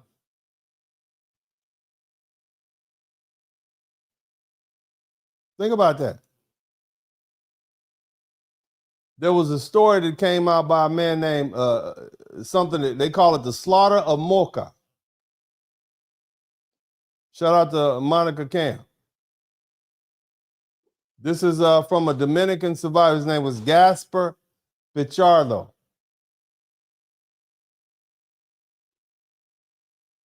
Now, according to his account and others, Haitian officers gave assurances that people would be protected and that a religious service would be held to mark the end of the fighting. And then so the families gathered inside, believing they would receive money or mercy. And once they were assembled, the troops attacked the congregation with blades. Men, women, elderly people, and children were killed inside and around the church. This is what the Dominicans did. You see what they did? The same thing to the French. Yeah, y'all come on down at 8 o'clock in the morning and we just want your money. Think about that. Said the same thing to the Dominicans. Sneaky. And then killed them all. They don't know how many people were killed at Mocha. But I've been to Mocha. I've been to Santiago. They remember this. They have memorials put up when the Haitians came over here and killed our people. They said there was about 500 people killed in this village. This was a massacre. These are civilians. This is what these Haitians are doing. And then the Haitians retreated. The Dominicans write about this. This is these people's history. This is their history amongst each other. This is what we don't know. We don't speak Spanish and we don't speak French. This is what they know about each other. Strike one. Santiago, during the retreat, when the Haitians were running back to Haiti to make sure the French didn't come around there in their ships. This is 1805. They ran through Santiago. They killed residents. They burned homes and churches and convents with nuns. You understand? What does this have to do? What does this war between the French and the Haitians have to do with the Dominicans or the Spanish-speaking people who were former colonials of Spain? Nothing. Now, I want you to put yourself in the mind of these Dominicans. How was that remembered on the eastern side of the island? From a Dominican person's perspective, the Haitian Revolution, okay, it didn't stay safely on the western side of the island. A year after Haiti got its independence, these same Haitian armies crossed over into our territory. They burned down towns. They killed innocent civilians. People were kidnapped and carried away. I'm sure there was a lot of grapes going on too. And I'm not talking about the ones you mush and drink. Okay? These families remember what happened. I know relatives. I know some of my relatives from in early 1804 and whatnot. I talk about some of them. This is what happened to these people's relatives. You don't think they remember what happened in Mocha and Santiago, some of their major cities? You had black Haitian troops, okay? Come over there and commit all these atrocities against these innocent people. These were experienced soldiers who had been fighting the war for 13 years. You went over to the neighboring government's land, invaded them and their community. Look, man. You see what's going on? This is 1805, strike one. Now let's say strike two, 1821, again. This is December 1st, 1821.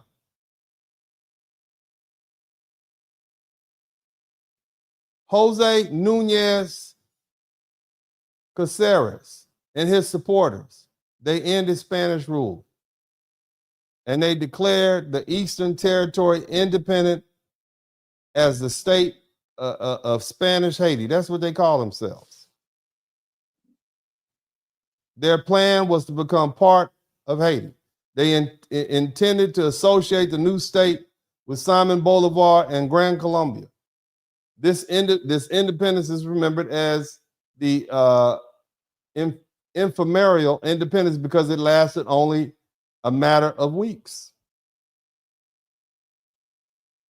There had not been a long military war against Spain. Spanish authority was weak. They didn't have to kill a bunch of Spanish people. There was very little resistance. It wasn't this big thing that the French had. It was very little blood in this war. But the Eastern Territory had declared its own political direction. The situation was complicated. Now they didn't represent everybody in the East. Some northern and border communities favored political union with Haiti. Enslaved people and free people of color had a reason to distrust the independent movement led by local elites. And many of them viewed Haiti, where slavery had been abolished, as a better guarantee of freedom. Okay. They were talking. Boyer had sent some representatives, some envoys to the eastern communities and secured support for several local leaders before his army entered. And this is why historians disagree over whether to describe the 1822 exclusively as an invasion or annexation or unification or whatever. But here's the part that can't be ignored. John Pierre Boyer didn't arrive alone carrying a petition. He came over, again, strike two, he came over to the Eastern Territory, to the Dominican side, with 12,000 men. Now, mind you, they just came over there in 1805, strike one. Now here it is, February 9th, 1822. He came and invaded and entered Santo Domingo with 12,000 men. There was no major battle. Hell, some of the Dominicans welcomed him. You know what I'm saying? They probably played a little bit. They probably played a little music for him. You understand? Like when you're getting off that airplane in Puerto Plata. Somebody type Puerto Plata. You know what I'm saying?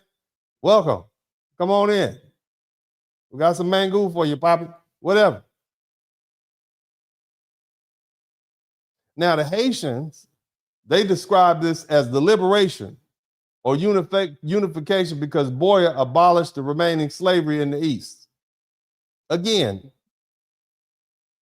okay, the Dominicans had already negotiated freedom and independence from Spain. So this so-called invasion was highly unnecessary. Okay, they didn't need to be separated from Spain. They didn't need to be saved from Spain anymore. At that point, they had negotiated, okay, Spain is gone. We still gonna speak Spanish and we're gonna do our own thing over here. And we'll talk about who we're gonna be cool with and who we're gonna unify with. And then you come over with 12,000 people. Now that's a very truncated way to look at it, but this is the public I'm speaking to you all. This is their history, strike two.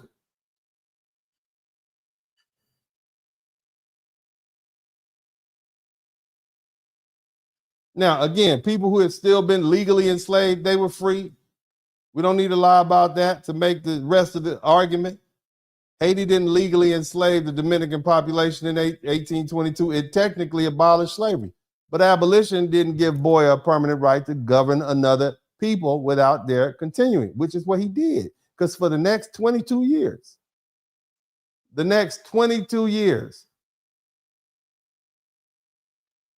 Haiti occupied the Dominican Republic. They took over their government. Let me tell you what this Haitian leader did. He nationalized property belonging to the Catholic Church and religious orders. He abolished traditional church financial arrangements. He weakened the church institutional authority. He disrupted its relationship with Rome. The Dominicans wanted to hold on to their Catholicism. Basically, he took all the property and said, this is the property of the government. You understand what I'm saying? They didn't ask for that. What if I came to your house and just took over all your stuff and said, this belongs to everybody, us now? You know what else they did? Keep in mind that the Haitians owed a lot of money to the French for those atrocities that they committed. And so the Haitians began to tax the Dominican people. Now, they weren't called Dominicans. It was the east side and the west side, okay? So the east side, they had invaded. They began to tax them and take their things and force them to pay the debt that they owed to France. Think about that. Y'all done picked a fight with these French people. Y'all done killed up all these French folk and had your revolution. We negotiated our revolution. And now we got to help y'all pay y'all debt. This is what they did for 22 years. Dominicans speak Spanish. Haitians speak French. They forced the Dominicans to speak French in the official governmental capacities. Think about that. What if somebody took over your job and made you speak Arabic or German? How would you feel about that? All of a sudden, now we all got to speak a foreign language that we're not aware of. You're going to be ostracized.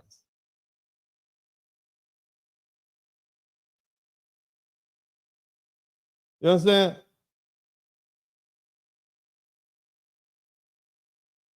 They just came over there and they imposed their will. They basically were colonizers. The Haitians were colonizers.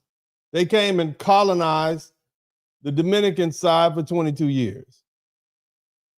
Land that families and communities believed belonged to them was subjected to different legal regimes imposed upon them by Port-au-Prince.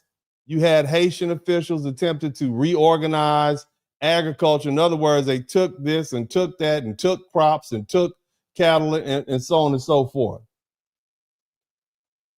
This is what they did. 22 years of that. They said they ended slavery, but it was damn near like slavery. The Haitians became Uncle Ruckus over there. They became the colonizers. This is the history. Somebody type strike 2 in the chat room. I mean, legally, historically, the language isn't precise because Boyer had abolished slavery, but when a foreign government imposes compulsory military obligations, forces labor discipline, land restructure, in other words, they take your land, make you work on it, make you work for the military. They start taking your money. They centralize political control. People have to live under an oppressive system. That sounds like servitude to me. It's not chattel slavery, but it's definitely servitude. It's an occupation. They are the colonizers. Again, the entire island was affected by the enormous indemnity of France imposed on Haiti in exchange for recognizing Haitian independence. So they had to pay for it. I want you to think about this.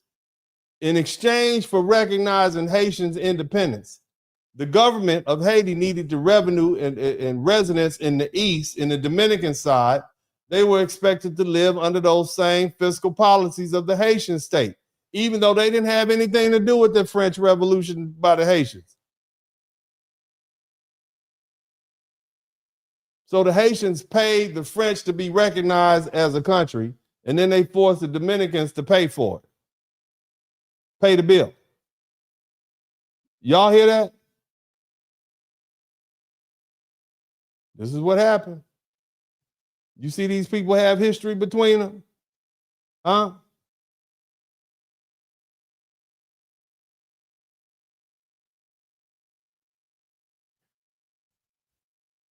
Well, anyway, Haitians start dealing with some weakened government. And on February 27, 1844, 22 years later, the Dominican forces declare separation and they establish the Dominican Republic. Okay? February 27, 1844. Now, it'd have been great if that story had ended there, right? Right? They finally pushed them out 22 years later. Right? Maybe if the story strike 2, right? Maybe if it had ended there, everything be fine. But it didn't. It didn't end there because the Haitian government kept coming back. They kept attempting to regain and invade the Eastern Territory. They got put out on March 27th. These mofos came right back in March. They got put out in February 27, 1844. They came back in March 1844. Haitians came with some more people. You understand? They came back to the newly declared Dominican Republic and they advanced. They came through different routes. They was coming back, man. They came to a place called Azua. They went to Santiago. Strike 3. Then there was another strike, 1845. They came back. Strike 4, 1849, they tried to come back. Strike 5. And then they came back again in 1855 and 1856. Strike 6. You understand? These people kept coming back. Somebody type strike 6 in the chat room. And it was finally after 1856, the Dominicans finally put them down. They like, we got to keep an eye on these people. These people were colonizers. And they still wouldn't recognize them. They didn't even, Haitians had their mind to go back and invade the Dominican Republic and put them under their thumb all the way up into 1874. Another 18 years have gone by. You understand? This is 30 years after the Dominicans have declared independence. They finally signed a treaty. Think about that. 6 strikes. So I want you to understand something, because I'm talking specifically to foundational Black Americans. It ain't us. We are not the only ones. These people are hard-headed, okay? They are here to take over. That's what the Dominicans said. You see? So I want you to understand. So from a Dominican person's perspective, this wasn't one misunderstanding. The Haitian, this is 1874. They find we free. We up here in America free. You know what I'm saying? We got building towns and HBCUs all around, and the Dominican Republic is still fighting the Haitians off. Think about that. So again, let's put this in context. So from the Dominican people's perspective, this wasn't a misunderstanding. Haitian armies entered into the Dominican Republic in 1801. Dessalines invaded in 1805. And the retreat produced massacre. So as they was leaving, they killed, burned, raped, and pillaged. They came back in 1822 and stayed unwanted for 22 years. Okay, then when the Dominican Republic finally pushed them away in 1844, the Haitian government came back 4 or 5 times to try to reinvade. Think about that. Shout out to Alex Berry. And this history extending across generations. Do you think they forgot about that? Now, I want y'all to, let's go back and analyze the phrase, me no black. Do you understand why the Haitians don't want to be black? They associate black with why the Dominicans associate black with badness down there? They see the Haitians as black.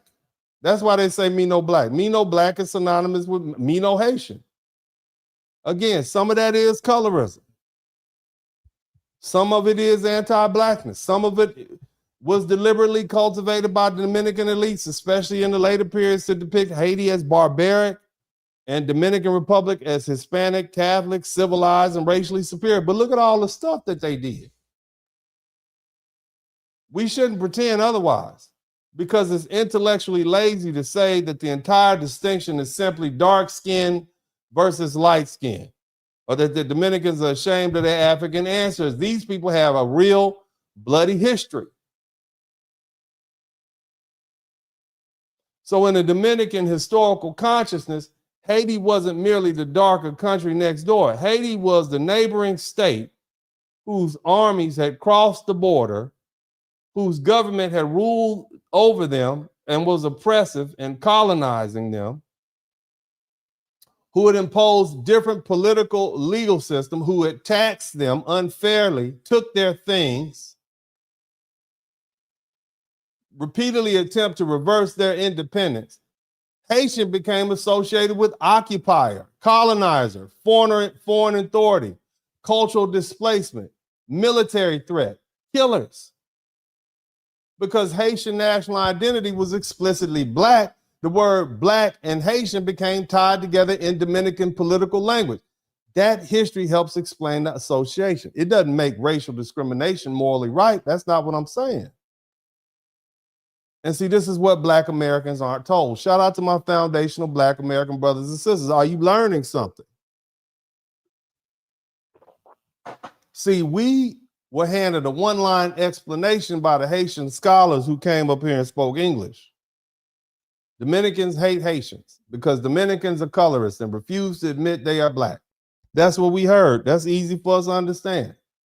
And then we looked at their skin and heard me no black and said, yeah, okay, case closed.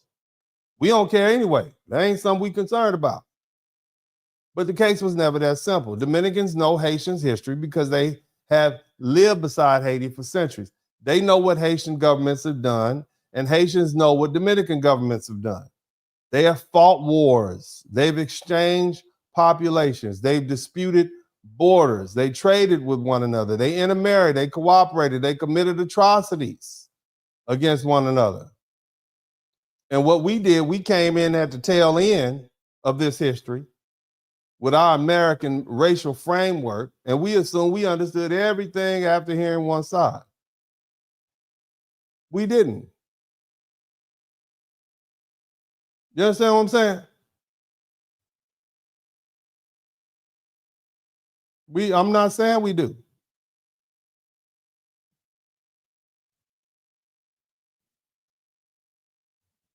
And the truth is we don't really have to.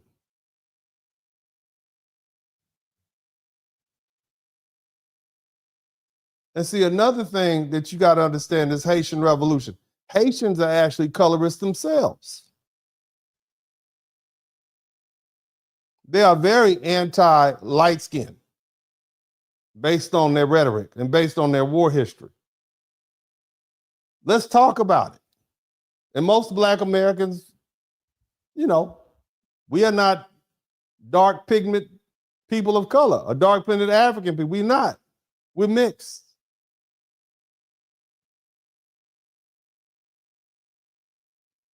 We have to ask what the revolution looked like to people living on the eastern side of the same island. Foundational Black Americans were never taught this history. We were taught about Haitian Revolution as this glorious fight against slavery, but we weren't taught about how the revolution itself, how the internal bloodshed and the Haitian governments, what they did afterwards to the neighboring populations. We saw Haitians as Black people suffering discrimination, heard Dominicans say, "Me no Black," and assumed we understood the whole story. We recognized colorism and anti-Blackness because those are things that Black Americans know intimately. But we didn't recognize the political, military, and historical meaning that the words Black and Haitian had acquired inside the Dominican national memory. To the average FBA, Black is a racial category. It includes Black Americans, Haitians, Jamaicans, Nigerians, Dominicans, anybody of African ancestry. But in Dominican history, Blackness didn't develop solely as a description of skin color. Shout out to Sharonda Sowell. Over time, Black increasingly became associated with Haitian, and Haitian became associating with neighboring state that had crossed the border, occupied Dominican territory, destroyed towns, carried away people, imposed their government on us. Now, a Library of Congress country study explained that the occupation itself intensified racial hostility. So you got these folk over here from Haiti in the Dominican Republic. It intensified racial hostility. That 22 years of that occupation, Haitian troops resented lighter skinned Dominicans. And the Dominicans increasingly associated Haitians with darker complexion with the abuses and oppressions they experienced under Haitian rule. Do you see what's going on here? Think about this.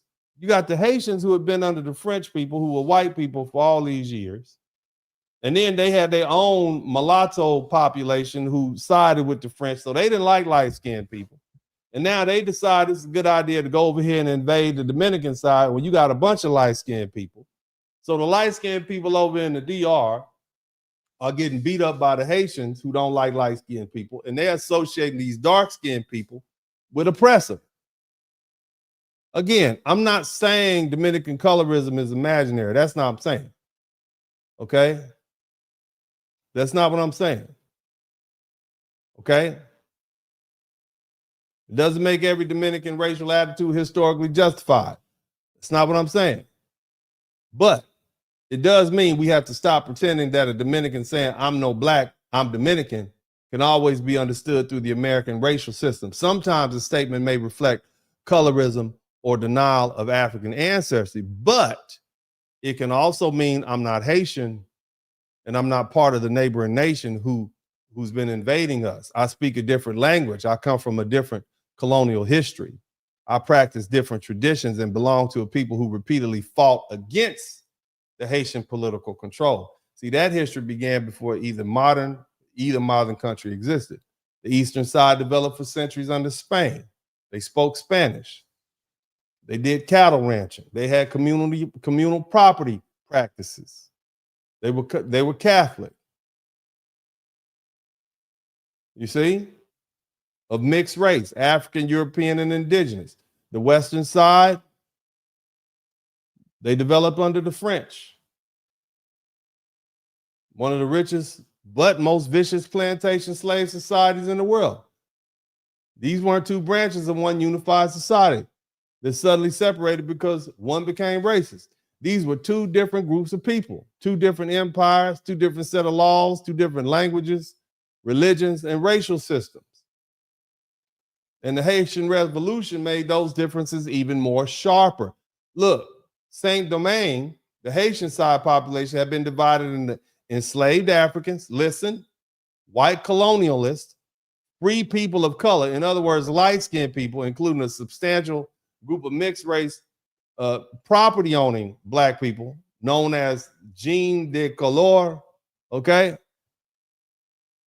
And when the revolution began in August 1791, these groups didn't all join one unified freedom movement. They formed shifting alliances. They fought one another. They negotiated with the French and the Brits and the Spanish, and they struggled for political interests. So even the revolutionary leadership turned inward. From 1799 to 1800, Toussaint Louverture and Jean-Jacques Dessalines fought a man named André Rigaud and Alexandre Petition.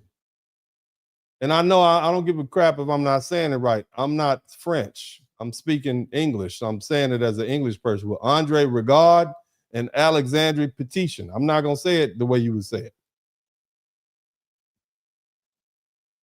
Okay? They call it the War of Knives. And Toussaint's support came heavily from formerly enslaved black soldiers in the north.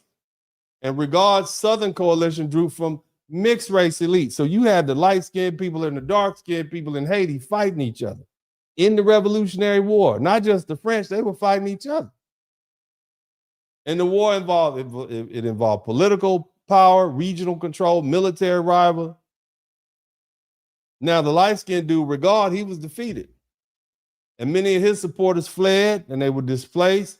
But the bottom line is it created a lot of distrust between black leadership and mixed race elite. And that became part of Haiti's political inheritance. So now here we are in 1805, and you got these same people, right? Right? These same people, the Haitian Constitution attempted to answer this history by declaring that Haitian citizens legally equally and equal and placing them under a generic national identity of black, regardless of their skin. So now everybody's Haitian. Okay, whether you're light skinned or dark skinned, whatever. That was a revolutionary rejection of the French caste system, which said whites up here, mixed race here, dark skinned people here. Everybody's Haitian. They try to make it equal.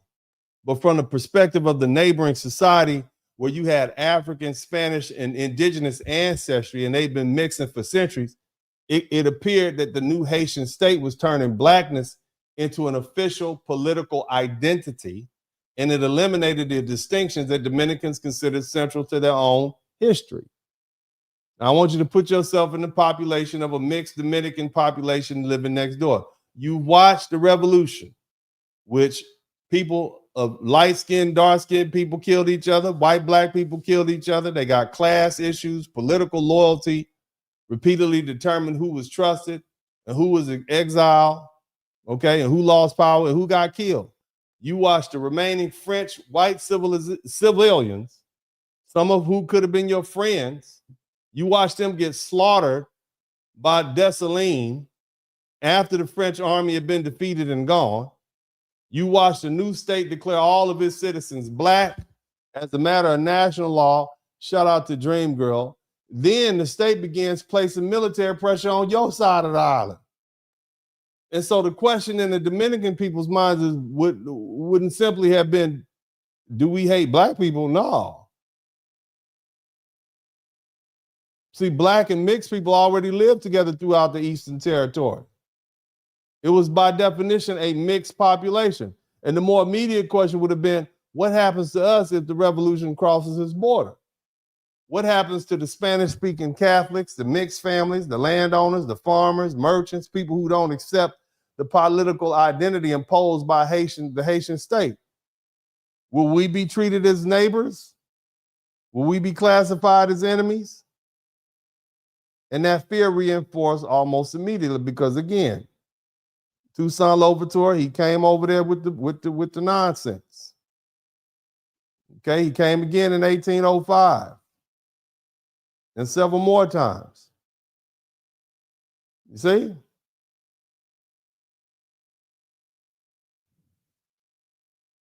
They did people dirty. Shout out to Darlene Chestnut. These are civilians they went over there and slaughtered multiple times. Okay? Now, at what point do y'all think the Dominicans were mad at that point? Are the Dominicans mad at the Haitians? Huh? If you were a Dominican, would you be mad at the Haitians? They didn't try to invade you 6 times. They done slaughtered your people.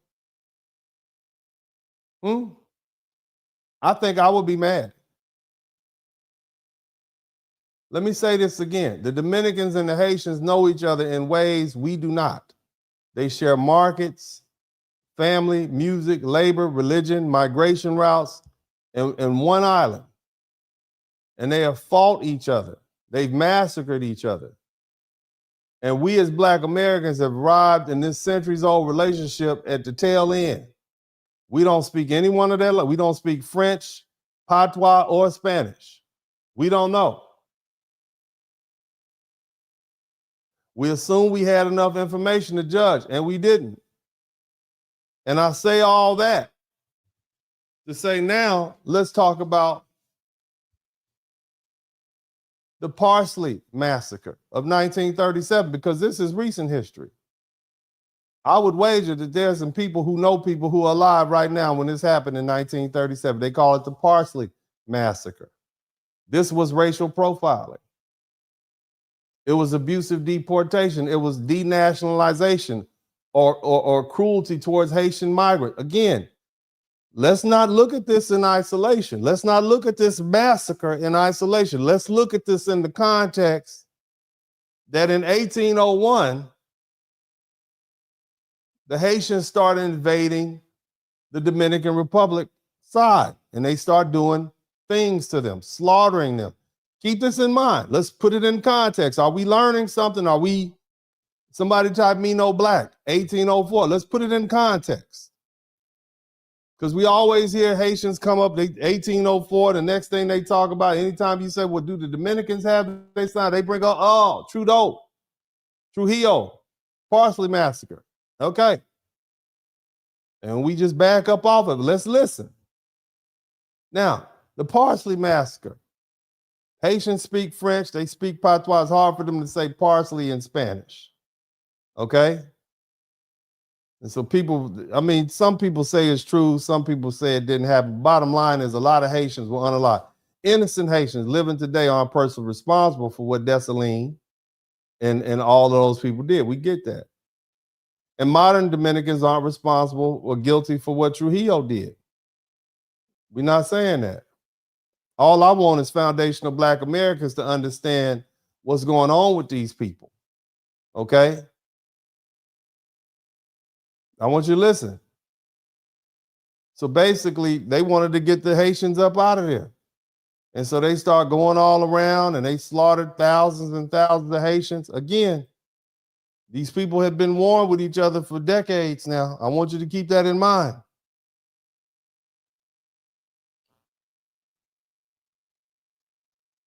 It was a horrible situation.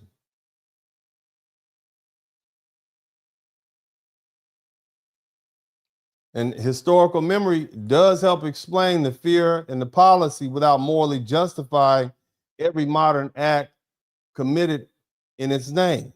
But again, the reverse is also true. Condemning Dominican abuses doesn't require us to erase the Haitians' invasions and civilian killings and burning towns and mass removals and 22 years of occupation or the repeated attempts to destroy the Dominican country. You can't demand historical honesty about Dominican crimes while insisting that the Haitian crimes disappear from the record. So when Dominicans treat the border as a matter of sovereignty and survival, understand what they're remembering. They aren't viewing Haiti from a college classroom in the United States. They're living beside a nation whose government has repeatedly claimed or controlled their territory. They remember that the border wasn't always respected. They remember that when they just didn't put up any fuss and let them come over, they took over.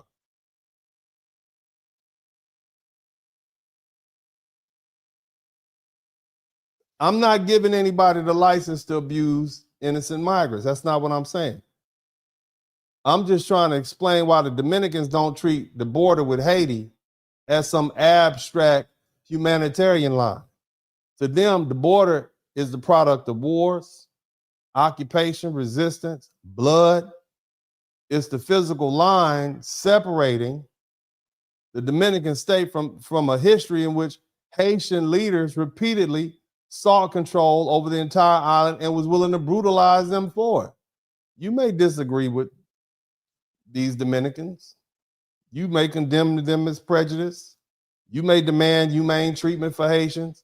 But before you lecture Dominicans about why they should simply open their country and trust their neighbor, learn what happened the last time their sovereignty disappeared. History doesn't excuse everything, but context changes everything. And for my foundational Black American brothers and sisters, if you, over the past year, 2 or 3 years, or 10 years, have developed a different vibe or feeling towards people from the diaspora, including Haitians, maybe there's a reason. You should ask their neighbors. And that's all we've done on this particular broadcast. Now, I want to take the opportunity to thank the beautiful people who've contributed to the Super Chat, the Cash App, and the PayPal. I hope y'all have learned something. I hope you all have learned something. I have something else to give to you all. I definitely want to read. The Super Chats. We have 21 Super Chats. I hope you all enjoyed this. I hope it was in context. I mean, anybody can talk about TPS. I want to try to help y'all understand what's really going on. Now, let me see here. Do we have any Cash Apps? Let's see. We have some Cash Apps in here. I want to address the Cash App people first. We got a couple of them coming in hot and heavy. Shout out to James Miles. Thank you so much. Angela Harris, thank you. I appreciate you. Thank you for the 2 Cash Apps. Let's go ahead and talk to Mixed Lens. Thank you so much. Let's see. You said 400. Oh, Eagle. Thank you. 400 Joules, Eagle. Thank you so much. That's some cold word. I don't know what you said, but Eagle, that's pretty fancy. I don't know what that means, but shout out to you. Somebody, Telescope, sending a Slauson Western shout out. Yeah, oh, that's right. I said y'all was moted. People couldn't even spell. They said, did he say demoted? Did he say motivate? No, I moted. Okay, moted. Look it up. Look it up in the slang dictionary. Shout out to 2 Joules Silver. Thank you for the Silver Star crystal roll. Appreciate you. Let me see here. Eddie Washington, 440 Joules. Uncle Alert. Thank you so much, family. I appreciate you. And 750 Joules. Let them cook. I'm cooking, man. I'm gonna keep on cooking. Thank you so much. Loving possibilities. Also, Black and saying we built the first world, the African continent is third world, even Europe is becoming second world. Yeah, man. I mean, we definitely need to think about protecting our borders. We can't open it up to everybody. Who else we have here? Laughing Disco. Thank you so much. I appreciate you. Irvin Zahara and Uncle Alert. Good looking out, the everyday Muslim. Let's see here. 10 Joules. Thank you so much. Secret We Keep. Appreciate you. Again, Secrets We Keep. New member. Welcome to the membership. Secrets We Keep. Thank you. Thank you. Thank you. GGHZ. I can't say that. Thank you for enjoying the learning. I'm glad you all enjoyed the learning. 1804. Yeah, type 1804. Next time you hear it, you think about it differently. Trust in God. Thank you so much. Also, thumbs up. Monocam. Thank you for 9656. I appreciate y'all. And let me see, Alexis Berry, let them cook. I'm cooking, man. I'm cook, baby girl. I'm do what I do. Also, we have here Sharonda Soul. Thank you. I appreciate you. And let's see here. Dream Girl 247, good looking out. Darlene Chestnut, thank you for the $10 super sticker. Love the history lesson, Unc. Thank you so much, Henry Ravenell. I appreciate you for the gold coin. And then also, I want to thank Black and Red, White and Blue. Uncle Alert, good looking out. I appreciate this. So we got 23 super chats. Shout out to all the people who contribute to the super chats, the Cash App and the PayPal. Now I want to take the opportunity to close this thing out with some understanding. So, and I humbly appreciate everybody who spent some time with me today. I try to keep it brief and hard hitting, and I do appreciate you all for taking the time to hang out with me. It's a true blessing to have your ear, and I do my very best to present you with information that you actually can help you have understanding. Shout out to Crystal Watson. I learned something, and again, a lot of you all, a lot of Black people, Black Americans are feeling guilty because you don't feel like man, I should put aside these differences. These people are Black like me, and I should but there's a reason. Your gut is telling you, nah, I don't know. I don't like the way they treat us. I'm not feeling this. And there's a reason for that. Okay. And so after walking through this history, I think foundational Black Americans need to be honest about something. Maybe we have misjudged. Okay, shout out to Eighth and Mason. Maybe we've misjudged the Dominicans. Okay, maybe we've misjudged the Jamaicans. Maybe we misjudged the Haitians. Okay, maybe me no Black. If we interpret everything through American racial system, we can conclude that the Dominicans distrust Haitians, and their distrust of the Haitians wasn't just colorism. Maybe it wasn't just self-hatred. Maybe it wasn't just anti-prejudice. The same stuff they saying about us now that we saying y'all need to go home because y'all called us dirty Black Americans. Maybe it wasn't just colorism.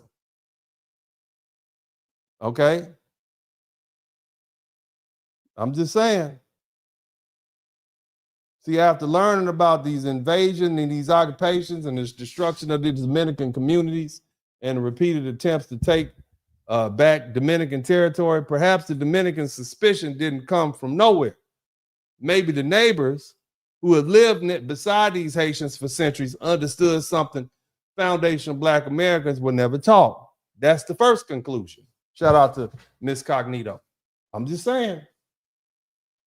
And the second conclusion is a little harder. I want all you Haitians to come to the front of the room. I know you watching this. I know you watching. I've been fair. I'm just reading out the history book. You can read the same thing in here.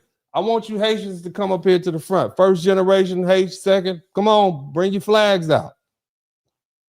Maybe you need to look at yourselves.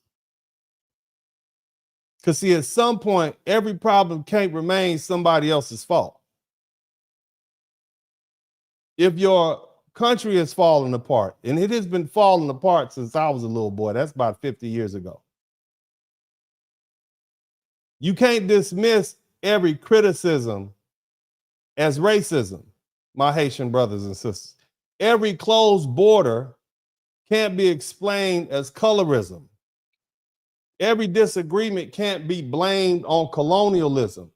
Every negative reaction can't automatically prove that the rest of the world is evil and Haiti is always this innocent victim. France's exploitation of Haiti was real. The indemnity was real. The fact that you had to pay back $95 million was real.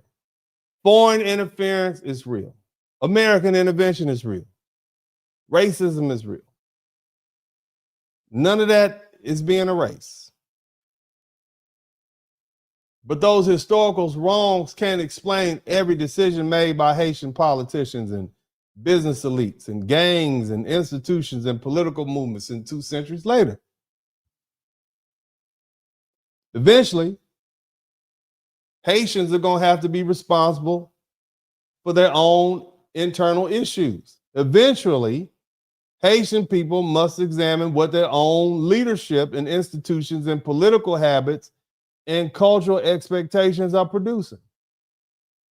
Again, my Haitian brothers and sisters, when your immediate neighbor distrusts you, you can call your neighbor prejudice. When another country restricts you from entry, you call that government xenophobic. When the other Caribbean brothers and sisters and their populations protest vehemently against the increased migration of your people into their country, you accuse them of lacking solidarity. But when the same type of conflict appears repeatedly across different countries, governments, and communities, then self-examination becomes necessary. At some point, you Haitians have to stop asking only what is wrong with everybody else and begin asking, what are we doing that contributes to these reactions? That doesn't mean every Haitian behaves the same way. I'm not saying that. It doesn't mean Haitian people contribute nothing. Haitians have built businesses, raised families, they've served communities, they practiced medicine, they taught students, they created art, they become productive citizens throughout the world. But acknowledging individual achievement doesn't prevent us from examining broader political and social patterns. A mature people should be able to celebrate what's admirable and confront what's destructive at the same time. And now, foundational Black Americans are entering the conversation because Haitian voices brought us into it. You all brought us into it. Somebody type dirty Black American in the chat room. Y'all brought us into it. You had a clean slate with us. We accept everybody. All you got to do, you could be Black, barely Black. You got one drop of Black in you. We're going to bring you in. That's us. Hell, you could be a white person to be cool with and know how to do the latest dance, and we'll be cool with you, man. We open the door. Black Americans have traditionally embraced people throughout the African diaspora, hands down. Nobody has done it more than us. You have a clean slate with us. We recognize Blackness before nationality, tribe, language, or island. We've marched for other people. We've defended other people. We've opened our Black college institutions. We've allowed you all to use DEI. What's the name of it? Affirmative act. We ain't tripping because you're Black.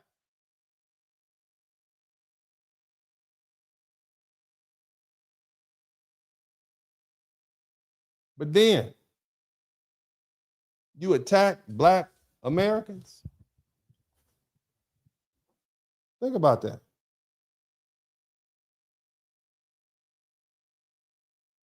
Think about that. Solidarity isn't servitude, and we are damn sure not your whipping boy. We don't owe unconditional loyalty merely because you're Black. We don't owe automatic political support to people who disrespect us. We don't owe emotional protection to people who insult our foundational Black American lineage, our Ados lineage, our Solon people lineage, our American Negro lineage, our indigenous lineage. We don't owe deference to people who distinguish themselves from us when that distinction makes them feel superior. But all of a sudden, they want to claim racial unity when they need our sympathy, our advocacy, votes, institutions, and protection. You can't have it both ways. You can't say we are Haitian, not Black American. We have our own culture, history, and identity, and then turn right round and demand that Black Americans treat your struggle as our family obligation. You don't do that. Either we are separate people whose relationship must be based upon mutual respect, or we're members of a broader Black family with reciprocal responsibilities. You can't demand separation when it flatters you and unity when it benefits you.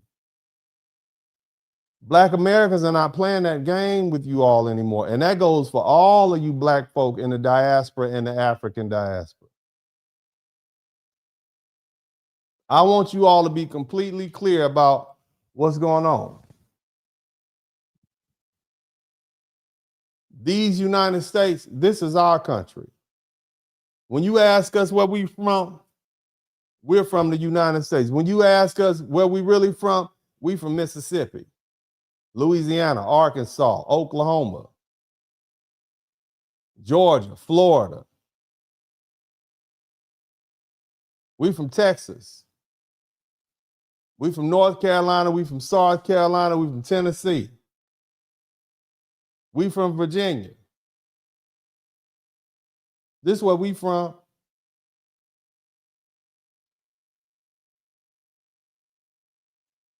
Our ancestors built this country under slavery. We defended it in all of its wars.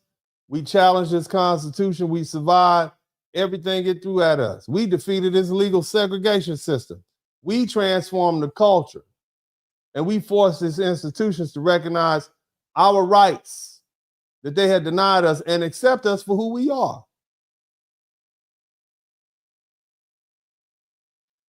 All you folk who come here from other countries, all you so-called people of color throughout the world, you enter into an America shaped by Black American blood, sweat, and tears. You benefit from the fights that we fought, from the sacrifices we made. You vote and run for president or whatever position you run for because we made that so. Black American culture is American culture. The way you talk, the way you wear your jeans, the way you dress, the way you speak.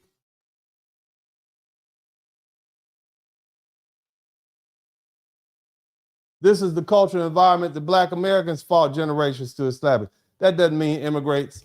We're not saying you owe a submission. We're not that type of people. We're not trying to make you pay an entrance fee. But it does mean that you need to understand whose struggle opened much of the legal and cultural space that you now occupy. The Haitian Revolution didn't pass the Civil Rights Act. It didn't dismantle Jim Crow for us. It didn't integrate American universities, businesses, housing, public accommodations, or government institutions. Foundational Black Americans did all that work right here. So coming into the United States, benefiting from the ground we fought to secure, and then publicly calling us dirty Black Americans, that's not courage. It's disrespect. It's arrogance. And it demonstrates a stunning lack of appreciation for the people whose struggle helped make your life possible. That's why your neighbors, the Dominicans, don't like you. That's why the Haitians aren't allowed in the Bahamas. That's why the Jamaicans keep deporting you back. That's why most of these countries around the world don't accept Haitian visas, because they all feel the same way. So it's not just us. See, the lesson that you Haitians need to learn on the heels of this TPS revocation is when you enter other people's country, you should conduct yourself with humility. You should respect the indigenous population already living there. You should obey the law. You should contribute where you can. You should learn the society. Don't enter somebody else's political and cultural house and insult the family that built it, and then demand protection from the same family when the consequences arrive. Black Americans generally understand that when we travel, we visit, we spend our money, we enjoy the food, we in the culture, we dance, whatever dance y'all dance.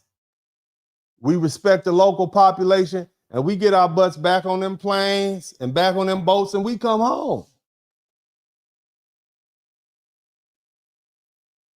We are not a diasporic people. You cannot find a large group of Black Americans anywhere else but America. We're not like Nigerians. We're not like Haitians. We stay right here.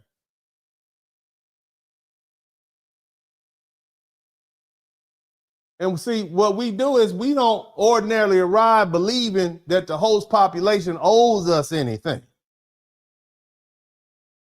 Black Americans are not down in Belize trying to vote in their local elections.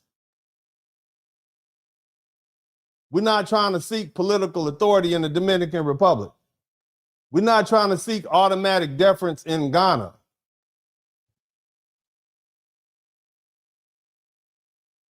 And we certainly don't expect somebody to be silent if we over there disrespecting them.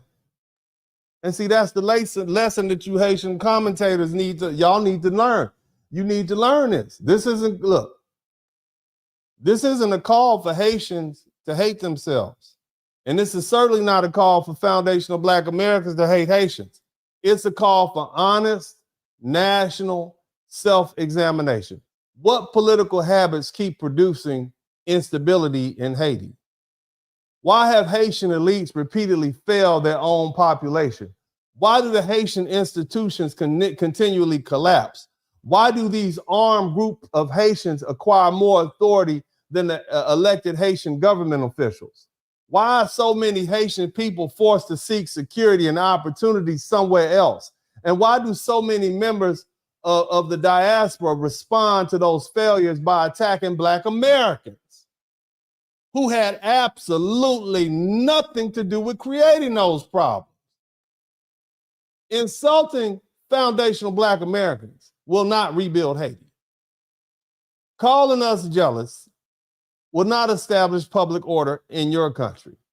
Blaming racism for every criticism will not recreate or create functioning institutions. And for heaven's sake, repeating 1804 is not going to govern your country in 2026. At some point, Haitian pride in a revolution that happened going on 300 years ago needs to be matched by responsibility for what exists today. Haiti can't survive indefinitely on the moral credit of defeating the French.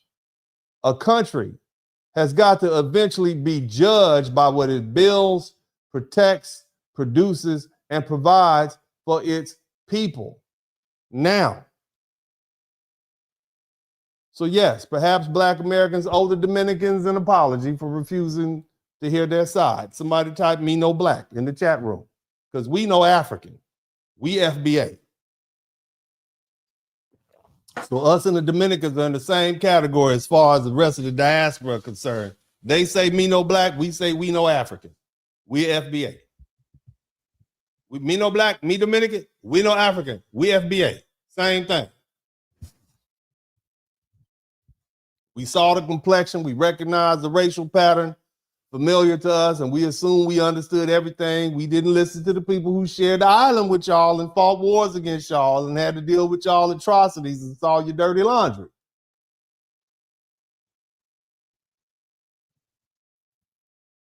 I'm not saying that the Dominicans were right about every policy or every prejudice.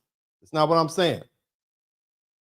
The larger point is that the Haitians need to stop treating every criticism as proof that everybody else is the problem. Sometimes the mirror is telling you something, Haitians. When people with different histories, different languages, racial identities, and national interests arrive at the same concern, you can't keep breaking every mirror and claiming the reflection is a conspiracy. Eventually, you need to look at yourself. So my dear Haitian brothers and sisters, and again, I don't know any Haitians. I ain't grow up with Haitians. I didn't go to school with Haitians. I know a couple of Haitians online. I don't know any Haitians. The only Haitians I know are the ones that call us dirty Black Americans, and you make us all look bad. So I got to say something about it. I'm going to talk to you like you need to be talked to. Dear Haitians, stop using foundational Black Americans as a convenient target. Stop demanding solidarity while offering disrespect.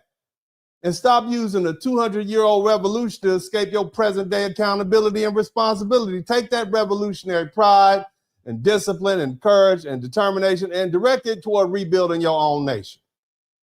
And this is where the Dominicans were telling the truth. They weren't necessarily right about every Haitian individual. That's not what I'm saying. They weren't right about every deportation, every insult, every discriminatory policy, or every act of brutality. But They were right that history matters, sovereignty matters, boundaries matter, and people who ignore Haitian political history and don't understand the risk and pressures faced by the country sharing the island. We call Dominican vigilance racism because that was easier than learning the history, just like they calling us protecting our culture racism. Now we're seeing the entitlement. We are seeing the selective aggression that Haitians have directed towards foundational Black America. We are seeing their refusal to accept accountability for themselves. So maybe it's time for Haitian public voices to stop asking why everybody else, particularly foundational Black Americans, is failing Haiti and start asking why Haiti is failing Haiti. Stop insulting Black Americans. Stop demanding unconditional solidarity. Stop using 1804 as a permanent exemption from accountability. Stop treating every immigration restriction as proof of racial hatred. Stop acting as though every country in the region must absorb your people from your failed state. The world doesn't owe Haitian or the Haitian government or the Haitian people anything. We don't owe you a replacement country. We don't owe you open borders. The Bahamas doesn't owe Haiti. Jamaica doesn't owe Haiti. The United States doesn't owe Haiti indefinite temporary status. And foundational Black Americans don't owe nobody nothing. And we definitely don't owe silence to you when you're disrespecting us. See, the answer for Haitians is not to make every other country responsible for Haiti. The answer is to make Haiti responsible for Haiti. Rebuild the police. Rebuild the courts and the schools and the economy. Make it safe so your little girls can walk down the street without getting raped by gang members and thugs. Break the power of the gangs. Confront the political and economic elites who failed the population. Create a country your people don't have to flee. That's what honoring 1804 would look like, not insulting foundational Black Americans who open our doors up and let you in and demanding permanent accommodation from the United States government. Hell, they don't even give us that. And most importantly, stop blaming everybody else for what's going on in your country. Go back to Haiti and make Haiti safe again. Make Haiti governable again. Make Haiti prosperous again. Make Haiti great again. This is Uncle D, and as I always say at this time, I'm out.